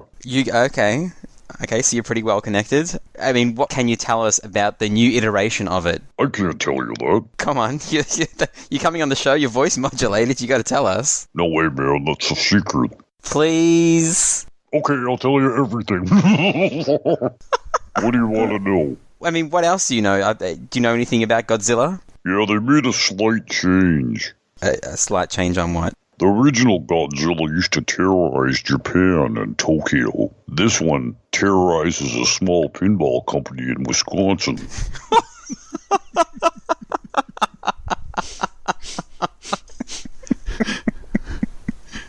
That's fucking harsh. So Charlie from Spooky Pinball has a podcast, and he said on his podcast recently that he knows who is designing the game, and that other podcasts will be clamoring to kind of find out. So can you help us out with that information? No way, man. I can't tell you that. Please. Alright, I'll tell you. You thought Spooky got fucked with a license. I can tell you, every designer's going to have their hand on it. It's going to be like a bukkake all over Spooky. No, you can't say that. All right.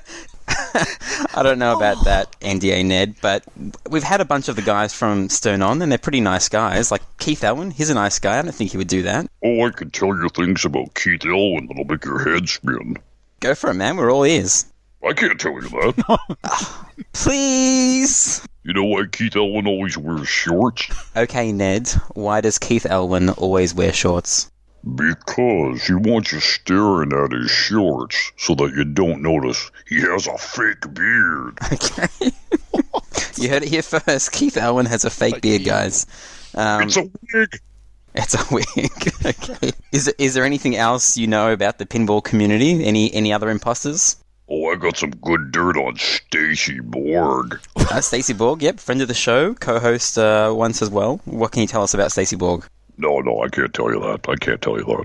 Ah, come on, man. Okay, Stacy Borg, that's not even his real name. Okay, what's his real name, and why would he have a fake name? He changed it to be like his favorite designer. His real name is Stacy Papaduke.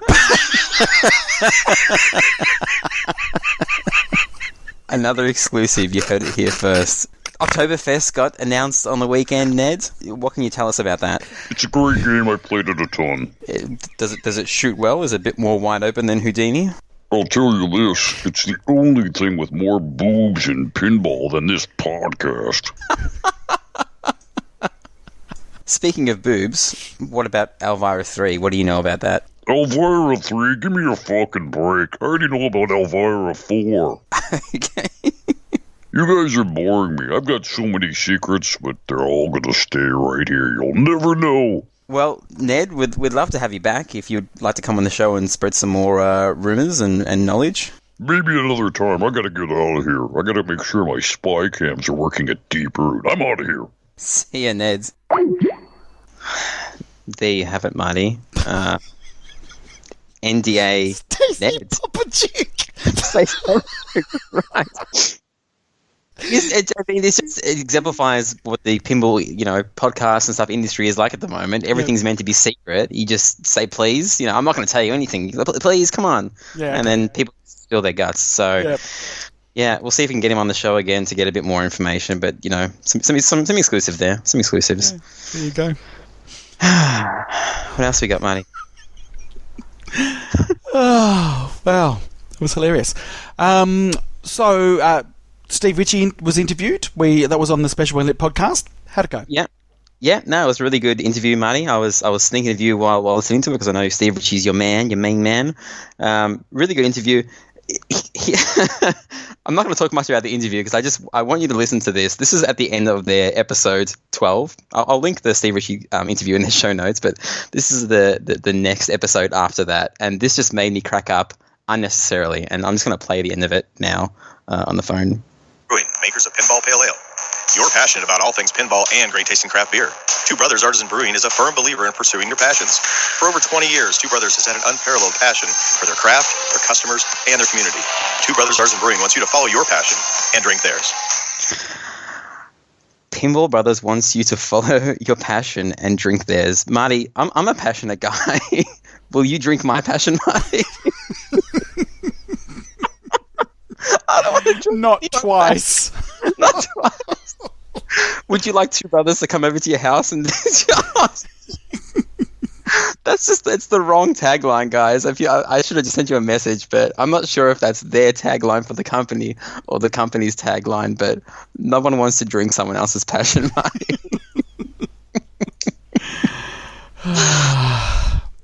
What else we got? So, Total Nuclear Annihilation. What I understand is that production is going to be limited to 550. Is this correct?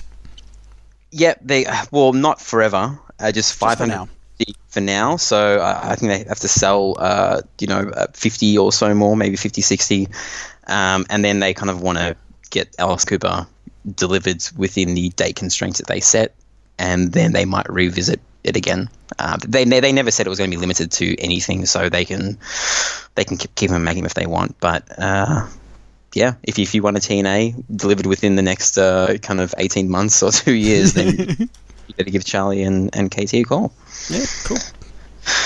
Bit of a follow-up on the story we were talking about a long time ago with the Flip Frenzy in Australia, with people kind of agreeing to play one-ball games. That result finally went up on the IFPA website, and it got awarded 33% TGP, so 1/3 of the TGP, because it got graded as being all one-ball games, which I guess is better than it being kind of not up there at all. But Yep. Yeah. So thank you everybody for highlighting Flip Frenzies. Well done. It's fixed now, Marty. It's fixed. Okay. It's just wins minus losses, and that's it. Yep. Cool. So Ryan, every morning when I wake up, the alarm goes off, and the very first thought every morning goes to my mind. What's that thought, Marty? Is it where's your Kickstarter book, Marty? Okay, so maybe it's Second second thought, or maybe like where's my Kickstarter watch or my Kickstarter headphones. Anyway, the question I ask is, where is the Star Wars topper? I don't know, Marty. We should ask it every week until it happens. Where is the Star Wars topper? The Star Wars topper, because nobody's been asking that question. Nobody at all. This is breaking news. We're going to be the catalyst for this pitchfork uprising. Where is the Star Wars topper? We need to, yeah. Hashtag where's the topper? Yeah, we can start that. Oh my gosh. Where's the SW topper, right? Because there's a lot of toppers that people are looking for, right? Where's the Iron Maiden topper? But, where's the code didn't just, narrow it to one, but it was all code. Like, hurry up with the code. Because all the code was fucked, right? Yeah, well, where's my Iron Maiden topper? Hey, would you actually buy one, Marty? I don't know. But where is it? Hashtag where's the topper?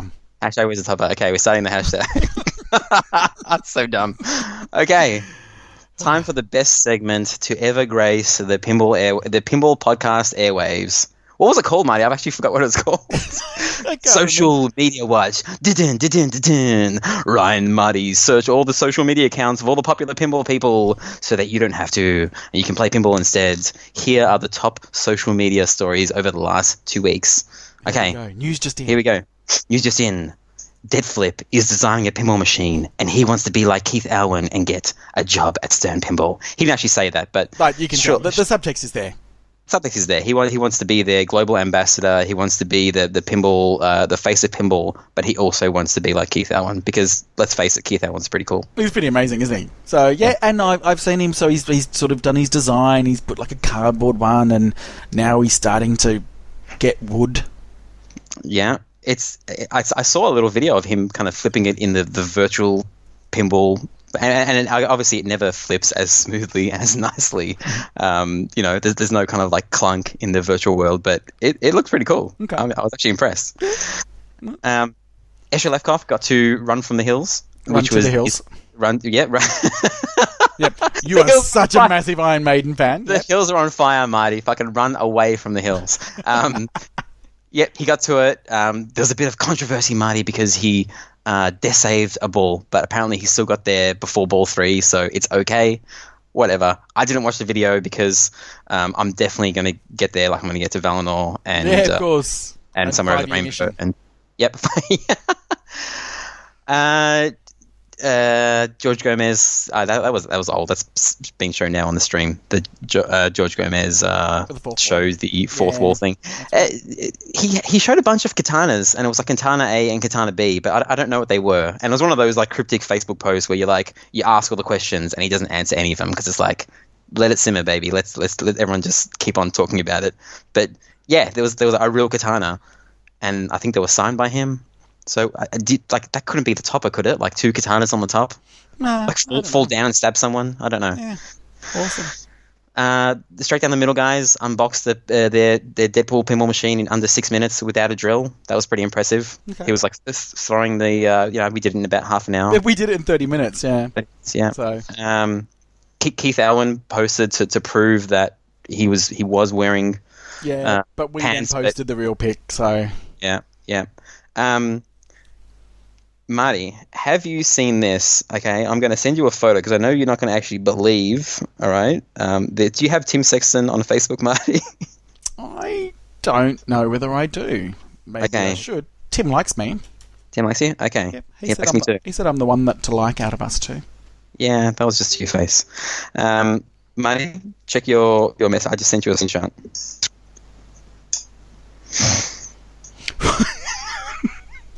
Folks, this is not a joke.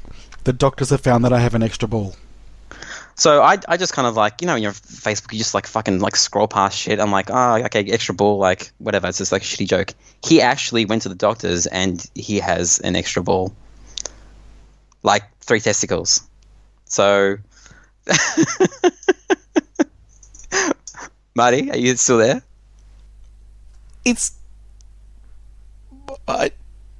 What do I say to this?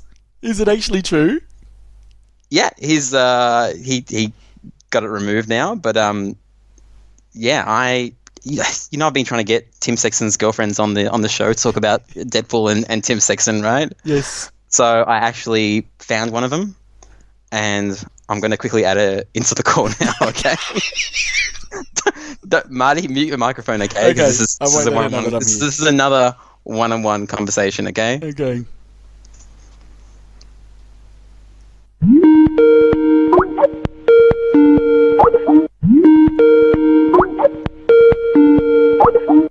So here we are with Brittany. It's Brittany. Okay, Brittany, is it true that you are Tim Sexton's girlfriend? Hundo P. He's super hot. So how long have you known Tim for? Well, ever since he got a job at Stern, he has been a lot more desirable. But when I found out he had 3 balls, oh my God. Why does that make him more desirable? Well, I've been with heaps of guys that have 2 balls. I've been with 2 guys at once, so that's 4 balls. But 3 is a new number. It's like, yes, so freaking quiche. Tim's 3 balls is fly as fuck.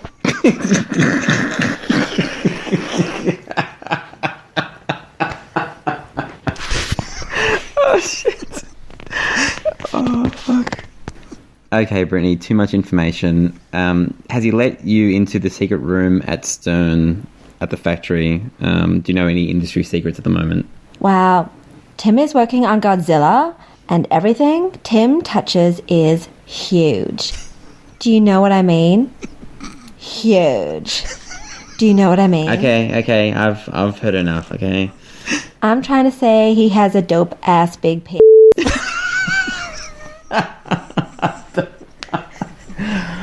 Oh, gosh. There we go. That was Brittany. And Okay. I don't think Brittany, I don't know, I don't think she's seen Tim in the last week, because Tim then upgraded his social media account to say that he got the ball removed. So he's now back down. This is no joke, guys. He's now back down to 2 balls. So we wish Tim the best in recovery. Speedy recovery, man. And yeah. I hope your relationship with Brittany works out despite downgrading yourself to two testicles like every other guy. I know. Like, we all won 3. Yeah. But it's, perfect match, right? With the chick from Total Recall. Anyway. Oh, funny. What's next, Marty? Where do you go from that? Okay, so let's look. I'm actually crying. Honestly, I mean, I know it's true, but is it? Anyway, so that was Social Media Watch. What a fucking shit segment. What are you talking about? That was our best segment.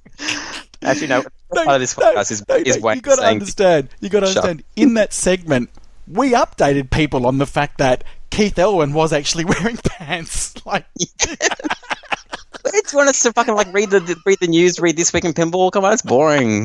Tim Sexton's balls is easily the hottest topic. Okay, so competition time. So this was from a couple of weeks ago. We weren't expecting it to have been 2 weeks, but we did have a competition where we asked people to email us and tell us a potential title for the next Elvira pinball machine, and it was Elvira and the ... Okay. Are we going to do one each, or what are we going to do? Okay, we'll do one each. So the first one is from Michael, and Michael gave us a lot of titles. So the first one, he says, Elvira and the Masturbator, a Fishtail sequel. Next one, Elvira and the Nautilus, a boatload of semen. Oh no! Elvira and Elvira and the High School, in search of the headmaster. Elvira and the Crypt Keeper, search for the golden boner. And Elvira and the Morning Stiffs.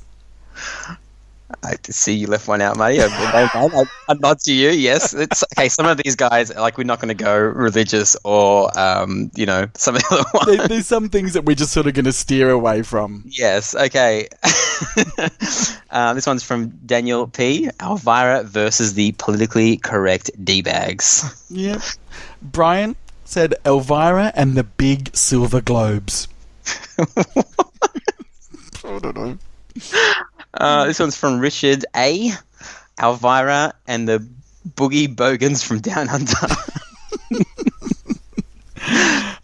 This one, I just wanted to read out. I put the whole email here. So it says, Elvira is now 66, so her hard partying days are probably well behind her.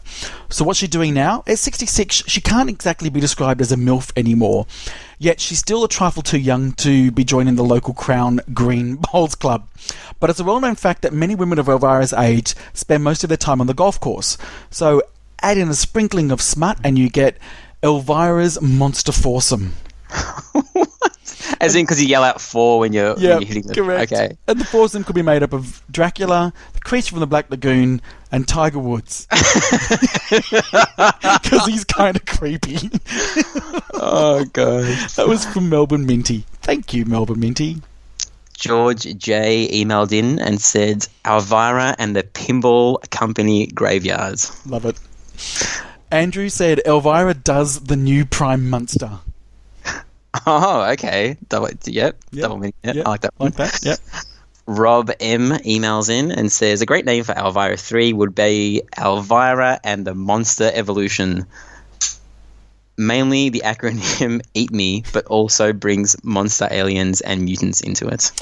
So the next two people, so Nick and Matthew, they both had the same answer, and that was Elvira and the Deep Root. Okay. I like that.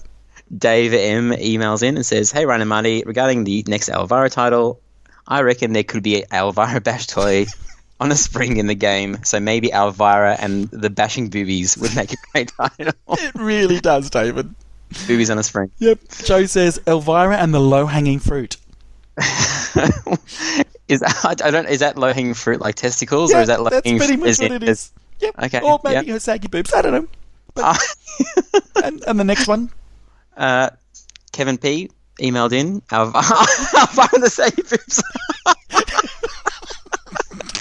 I walked straight into that one. Elvira and the saggy bags. That one was. Saggy bags. Sorry. Different. There's a difference there. And Anthony S. Elvira and the Enchanted Chest. I like that one. That's my favourite. I'm sorry we haven't even got to the end, but that's my favourite. Okay, Bruce emails in. This is not Bruce from the Slam Tip Podcast. I think it's a different Bruce. Elvira and the Poo Joggers? What? Joggers. What's a Poo Jogger? Do you not know what a Poo Jogger is? What's a Poo Jogger? I don't know. Okay, here we go. Time out, guys. A Poo Jogger, right? So and I don't know whether this is just an Australian thing, but it's been on the news recently in Australia. There's literally these people that go out jogging and they do poos on people's doorstops. Yes. I think we talked about this, didn't we? Probably. Okay. Maybe not on the podcast, but they are literally called poo joggers because they busted. Like, I've actually seen this photo of this old guy literally being photographed just squatting over doing a fucking big turd. Okay, guys, don't go to Google and type in poo joggers and click images. Is this the old dude wearing what? Where did they get this photo? There's a picture. It's a do you know this person? And it's like it's like a wanted poster. If you took the photo, what did he stop and pose for the photo while he's taking a shit and then run off and they couldn't catch him? Yep. Gosh, I know the one you're talking about. Apparently, he just casually got back into his car and drove off. Fuck me. Poo joggers. Okay. Poo joggers. You are. What's it to do with that? You are the heroes of the world right now. Oh no. So, I'm just scrolling through images. Okay. The last one, Marty. Please don't. Or second last one. Okay. So this is from Dennis. And Eclectic Gamers Podcast, Dennis. We're not saying who it is, but Dennis K, because we're not telling people's names who they are. Email dennisk@eclecticgamerspodcast.com. It could be anyone. said, name proposed, Elvira and the Tube Shot. Now, let me tell you why this is awesome, he writes. First, Tube Shot was a feature on Xenon, a game Paul Farris did art for. And now Paul will be working with Dennis, so a nice inside baseball reference there. Tube Shot allows for all sorts of inappropriate call-outs dripping with innuendo, which of course we love. Oh, try a Tube Shot. Yeah, similar to Xenon. Go for the Tube Shot. Work the tube. Load your tube. And if the ball fails to complete, oh, it just dribbled out. Oh, no. That's okay. It happens to everyone. Hilarious. And the last one? The last one's by Tim P. Elvira and the Whores, or Elvira and the Nutsack. That he thought long and hard about that one. Oh no! Oh my god! So how are we gonna generate a number, Marty? Yep. What's happening here? Yep. Okay. So how many are there? 1, 2, 3, 4, 5, 6, 7, 8, 9, 10, 11, 12, 13, 14, 15, 16, because Dennis said he didn't want to go in it. Please generate a number from 0 to 16. All right.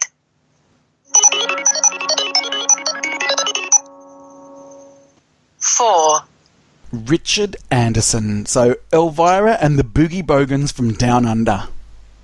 Cool. So you'll be... What was it for? I can't remember. The Critical Hit Pack. Remember? Okay. Remember Cool. this? Yes. Ah, that's that sweet critical hit sound. Fappin' sound. Okay. Marty, instead of waiting like 5 months for the next contest, let's just do another one straight away, because this is one that David Mackay generously donated, and I totally forgot about it. So the prize is a flipper rebuild kit. I'm sorry, everyone that lives in the US or Canada or anywhere that is not Australia. This is being shipped by someone else, and they said they would only ship it to Australia. So you will win a Bally Williams left and right flipper rebuild kit, which is very important because a lot of flippers suck. So the way to enter is email in head2headpinball@gmail.com, the number 2 in the middle, not TO or TWO, and let us know what Bally Williams pinball machine from the 90s, the D&D era, because I don't know if these work on System 11 games, okay? What pinball machine suffers the most from weak flippers? Because I know a lot of Data East games, you have like Hook where you can't make the ramp. Bally Williams games are pretty good, aren't they, Marty? Like, even when the flippers are weak, there aren't that many games with like insane ramps, but maybe we're missing one. Let us know what games you've played maybe on site where you couldn't hit a ramp on a Bally Williams game because of the weak flippers, and that's kind of integral for the game. So please let us know which game suffers the most, and you will have probably like a 1 in 10 chance of winning a free flipper rebuild kit. Awesome. So speaking of competitions, yes, Slam the Top 100. Yes, Marty. How'd we go? 2 weeks. 2 weeks ago. So I had Pirates of the Caribbean by Stern, and you had Ripley's Believe It or Not. Yep, you won 57% of the vote, and you got some hate mail as well, Marty. Did you see that thing? Someone wasn't very happy. So, I mean, I don't want to, break the fourth wall here to you guys about this particular scenario, but we get chosen these machines, and we have to argue our point. We're pretending to be lawyers, guys. We don't actually believe the things we say. I love Ripley's Believe It or Not. Admittedly, I find that the sounds on it, some of them are quite annoying, but I love that machine. I would absolutely have that over Pirates of the Caribbean any day. Feel free to continue to send your hate mail towards Marty and let him know that his argument was total bullshit. But I still don't think that people will ever understand this segment, Marty. They won't understand the what? They won't understand the segment. They don't understand that we are it's given the games and we lie through our teeth to try and win the competition. That's the segment. So all we're really trying to do is we're trying to point out little minor niggles with these games and just explode them up in your face. Yeah. Okay. All right.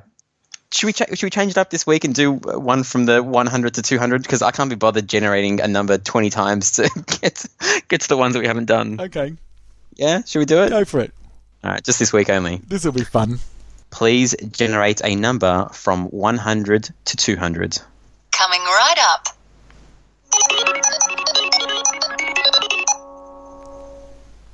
137. Full Throttle.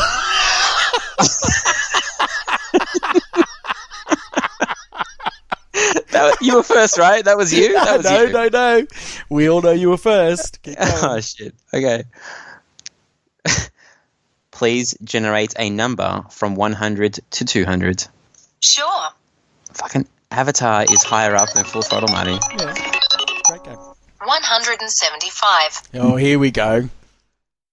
Big game. You Okay. don't know anything about that. That is a complete lie. Yeah? I do know this. Okay. Very much. Okay. Ah, fuck, I'm going to lose. Because I could literally just say big game, big game, big game. People that don't know it will go, sure. But people that know Full Throttle, oh, here we go. And you've got to go first. Let's limit this to 30 seconds. Full Throttle by reputable pinball company Highway Pinball. The estimated value of this beautiful pinball machine, because it's so rare, limited to under like 100 production machines, is around $6,000, Marty. $6,000. It is a wide body with Flow City, designed by Dave Sanders. The mechanics by James Reese. James Reese, just brilliant. Brian Dominey did the software. He's still involved in pinball right now, Marty. You race your little motorcycle around the track, and you win, and you enjoy this pinball machine. Full Throttle. Better than Demolition Man. Mm-hmm. Oh, fuck. Go for it, Marty. All Big right. game. What can you tell us? Big game is not Full Throttle. That's probably the best thing I can say about it. No, I actually got to play. I played this when it came out, right? Yeah. So it is a game from, I think, 1980. And Harry Williams, right, designed this game. And, you know, he is a legend. So if you vote against this, you're voting against the legend that is Harry Williams. It's a great wide body game. It's a shoot the spinner game from Stern. Great sounds. I love this game. Besides the fact that it actually kicked my butt at Papa last year. That's all you got, Marty? That's all I What got. are the rules, Marty? Just hit the spinner? Yep. Pretty boring. No. What you got to try and do, and this is actually true, I'm not even looking at this. Top in lanes, light the right spinner, and then just spin away, baby. Okay. And that's what happened. I actually, on my third ball, I had 2 house balls. On my third ball, I finally got that lit. As soon as it lit, straight down the middle. Don't let Bruce and Ron from the Slam Tilt podcast fool you. This game is absolute rubbish. It's just like that old, was it Pioneer or whatever game we were talking about last time. This game encourages the mindless slaughter of beautiful animals. People out there say, I'm an animal lover. Are you? Are you an animal lover? Or do you choose and select which animals you like? I only like cats and dogs, but you can go and murder this beautiful tiger, and that's fine because I don't have it as a pet, but I'm still an animal lover. No, you're not. That's it. That is your argument. That's my argument. Terrible argument. Okay. It's too green, Marty. Green is the shittest color in pinball, and this machine is just full of leaves and green, and yeah, it's a great game. rubbish. But Stern made rubbish quality player we're fields. not here to talk about big game. Are we, Ryan? Go for it. David Sanders is listening, Marty. And do you know what? Dave Sanders is great, and I've always said I've loved his games on Virtual Pinball. I used to follow him religiously. I used to love what he released. Full Throttle. Yes. Do you know what? Dave Sanders did actually design a great game. There you go. It just never worked. It never worked.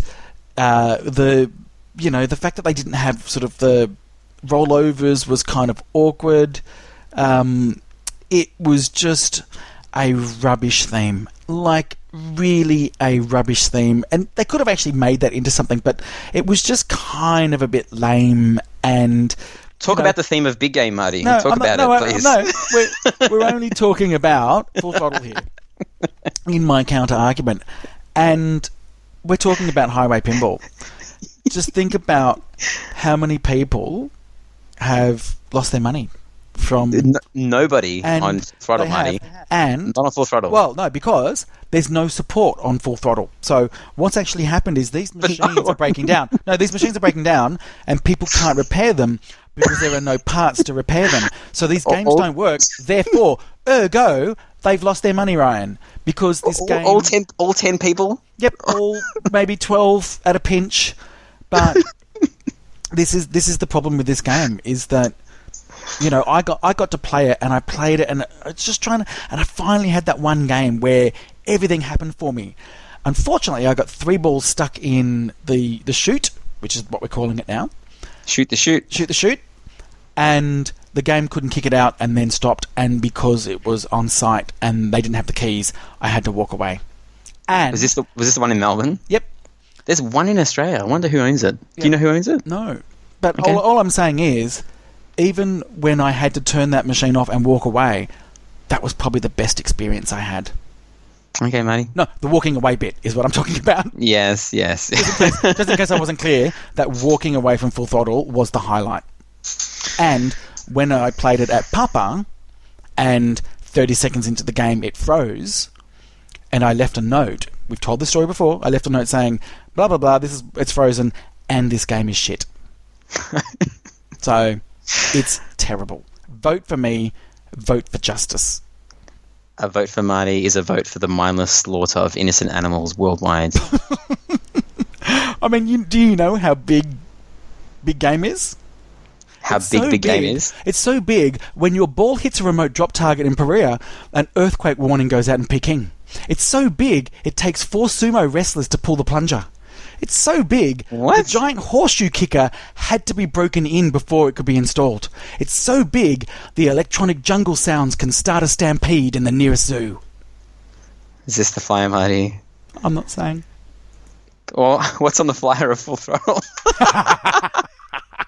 Wait. His game doesn't Full work. Throttle, Pinball. Did they bother? I know they didn't make a manual. Did they make a flyer? They did. Give me a second. Okay. Oh, it's got a chick on there. She has boobs. Skill, determination, commitment. To be the best, you must be prepared to go full throttle. And then it's got the chick with the big ass boobies. And then it's got the best tagline of all. Game may be subject to change before production. Pinball in the fast lane, baby. Woo! That chick has really. There's some good knockers. They're bolt-ons. They also don't work. So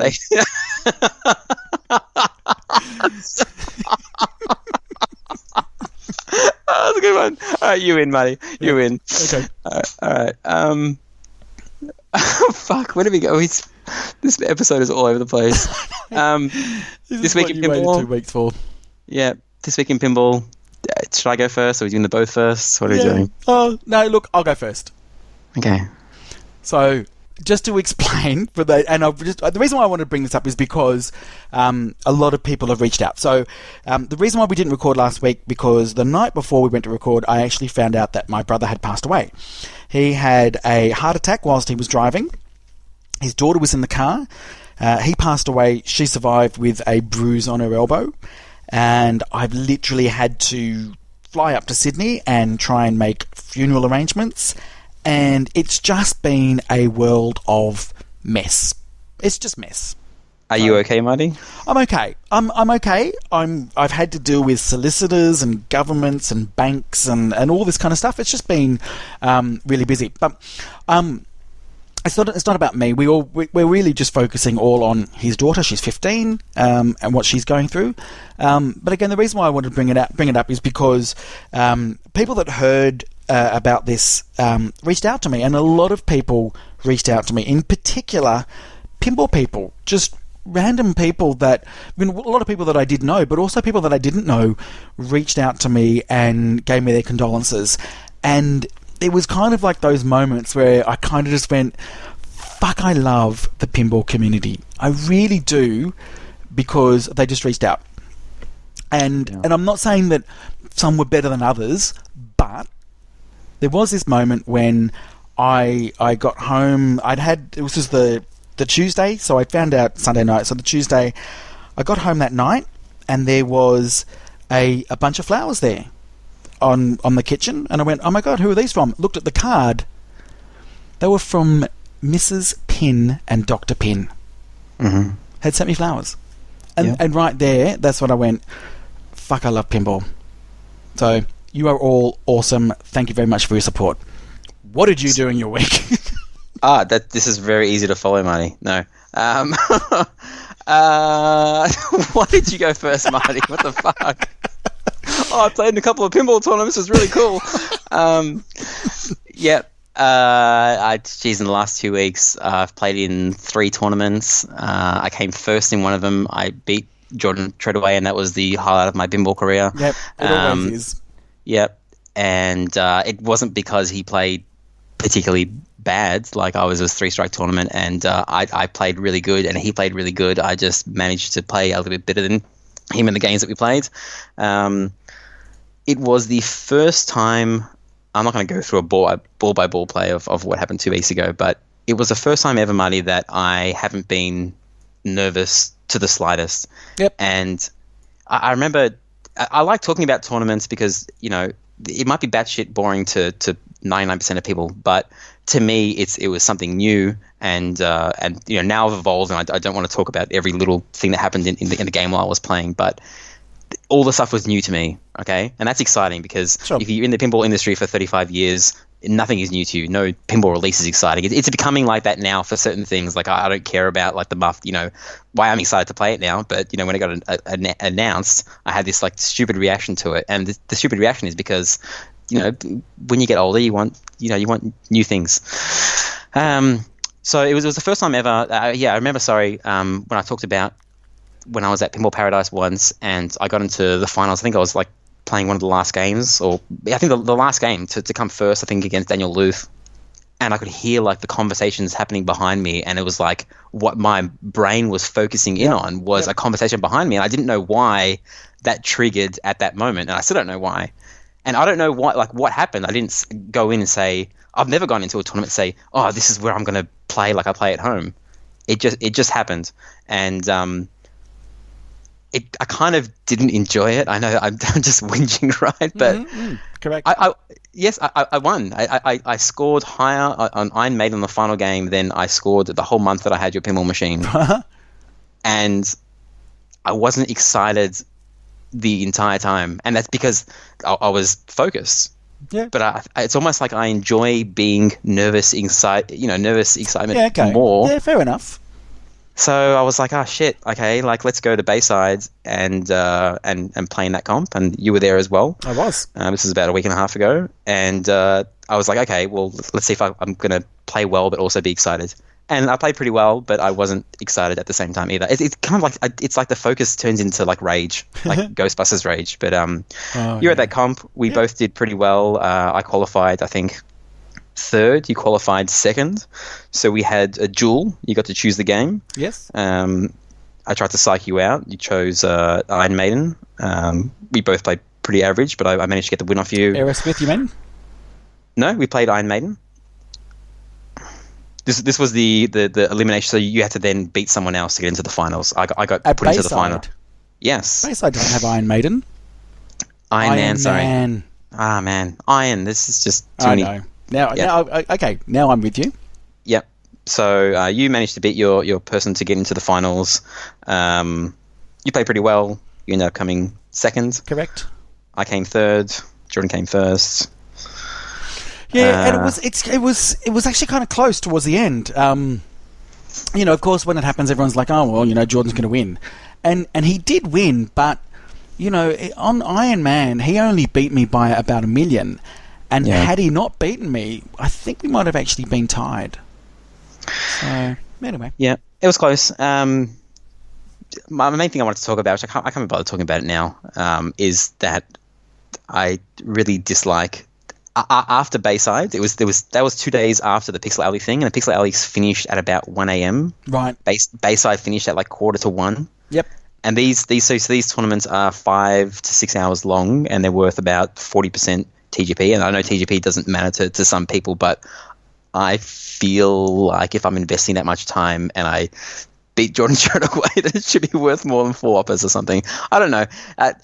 after that day, I registered 2 tournaments myself. I'm just like, I'll run them the way that I want to run them, and Well, do you know what? And so you should. And that's why I started Melbourne Silverball League, because I was looking at the tournaments. I'm like, well, you know what? I'm sick of this having to, spend 4 hours and play 2 games a night. And that's when the Selfie League sort of format came out. I was like, well, this is great, because you can just go and play anytime throughout the month, as much or as little as you want. And then you've got a match play finals, which is, 4 or 5 hours of solid playing. So it's exactly what I did, Ryan. I said, I don't enjoy those formats, therefore I'm going to run the format that I like. So I think it's a good thing. Yeah, I enjoy the formats. It's just, especially that Pixel Alley night, like everyone was playing good. Andre was playing good. Stu was playing. They're just having like 1 billion point games on Guardians of the Galaxy. The bit that I think could possibly help is that we're not playing these machines in tournament mode. So there's random extra balls kind of given out, and we're playing the extra balls. And it's up to the tournament director, so I'm just having a whinge. But I just don't think that if you're playing extra balls on certain games, it's like you might as well just say everyone play 4 balls, because it kind of, certain games like Metallica, for example, you bash on the target a couple of times, the coffin, and you shoot the scoop and you've got an extra ball. You have to have a pretty bad game not to get an extra ball in that. Mm-hmm. So we don't have the keys, can't turn ball save off, but yeah. Anyway, the 2 tournaments that I've registered is Hashman's Meet, right? It's a secret location. I put it up on Aussie Arcade, and I said 28 people only. I think within 2 days, those were all gone.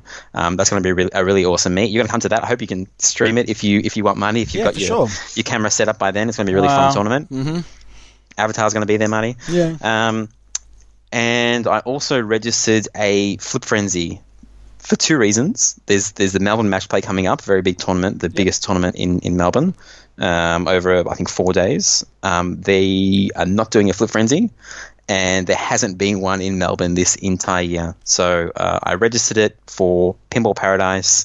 Tickets are $20. I'll put a link in the show notes. About half the tickets are sold already. I put up about 2 days ago. Pretty sure it's going to sell out. I hope it works out well, because I can continue to run it like Netherworld does it every month or 2 months. Well, because I'd rather help run it than play in it. Well, I was about to say, because you're going to be running Flip Frenzy at Flip Out, correct. So it'd be good for you to absolutely get a fresher course on. So for sure. If you want to come down and run, for sure. You can run the whole thing and I can play, Marty. Yeah. I want to play. Sure. Why not? As soon as I registered, I'm like, Flip Frenzy. You can't play when you run these things. Yeah. That's it for tournament stuff. What else we got? We got I got my Addams Family came in. Cool. I told my little girl V, she didn't give a shit. Shit. My 3-year-old obsessed. She played it. She just plays Wizard of Oz and that's it. And Fishtails when I had it. She played for about 2 hours, Marty, and I didn't say, hey, let's go do something else now. I just let her, and she just kept on pressing start, and I was like, wow, this is why. It's just one of those like light bulb moments. Like, this is why this is the most popular pinball machine of all time. She was humming along. She's never watched Addams Family before. She doesn't know what any of these things mean. She's 3 years old, right? She's dumb. Okay, she's a little dumb kid. She was like, after like 3 or 4 games, when the bonus sequence was happening, she was like, da-na-na-na, clap, clap. Like how brilliant is that of a pinball tune that a 3-year-old assimilates with it after 3 or 4 games? Yep, that's how good it is. Yeah. The rules are average. I've quickly realized that. Yeah, it's the most disgusting aspect. It was never meant to be. It wasn't falsely advertised or anything. I knew what I was getting into. It's got a lot of kind of stuff that needs fixing, but it needs a new playfield. I've got the new playfield. I've got a CPR Gold playfield that came with it. The only thing is that everything else is also dirty. Everything works, but you can't put a new playfield on there. You need a strip club. I need a strip club. Okay, do you reckon Like, Lucas do it for free? Have we done enough podcasts for people to get our humour to understand strip club yet, or is it still a bad thing? No, we're going to get lots of hate mail after mentioning the word strip club, especially that horrible logo. Yeah, it needs. Do you know what I mean? It'd be like getting a new car and then like taking a dump on the seats or something.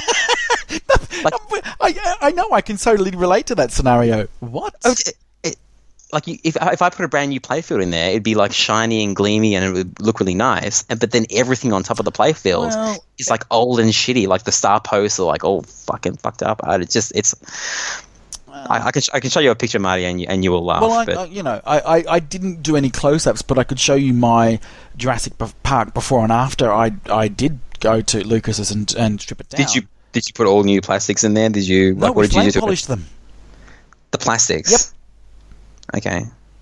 It came up, and the ramps, everything. It just came up beautiful. And I literally, I sanded every single bit of metal there, and it was just shiny. It came up beautiful. And he did it in like a day or something, right? Yeah, I think we did probably, 7-8 hours. Have a look at the photo I just sent you, Marty. That's the mansion area. Yeah, you're fucked. You can't even read what half the inserts say. No, you're fucked. I'm like, I wonder what this is going to be because I don't know the Addams Family off by heart. I can see Raise the Dead and Festus Tunnel Hunt, but that's about it. Yeah. Dude. As I said, the guy who sold it to me... Yeah, but you got any really nice guy. I don't want to put any shade. It was one of the best transactions ever. Okay. Anyway, I'm blabbing on a bit, but I got Dirty Harry left. Dirty Harry, do you think it's a popular pinball machine, Marty? I think at the price you put it up, yes. Okay, I put it up for 4.6. Okay, I was selling it for a friend. I thought that might have been overs because I don't really know what Dirty Harrys go for. 6 or 7 people, I'll take it. I'm like, what? Yep. I could have listed it up for more for him. When I saw you put it up for 4.6, I went, oh, dude, that's probably a bit light. Yeah. I'm really upset now that I sold it because, as I said, when I sell a pinball machine, I want to kind of be done with it forever. But Dirty Harry, okay, it shoots really well. It shoots better than Addams Family. Like it's more fun for me to shoot that than Addams Family. Absolutely. The software I really feel like all these companies are putting so much effort into designing these new layouts and there's all these cool new things. Just copy Dirty Harry 100% and just change, make good rules and better sound. Because there's diverters, there's the gun. Multi-ball is boring. You shoot a jackpot and you shoot a super jackpot, super jackpot. Anyway, Dirty Harry. There you go. It's a good game. This is pretty boring. Hey, I'm done. There's something else, but I can't bother talking. No, it actually sounded really boring. Yeah, I didn't even get to hear it. We're done. Yep. So if you want to get in touch with us, please email us headtoheadpinball@gmail.com. Don't forget that competition that we had before. Go to our Facebook page, go to Twitter, go to Instagram, go wherever you want. We done? We are done. See you, everyone. See you, Marty. Do you know what I was going to tell you?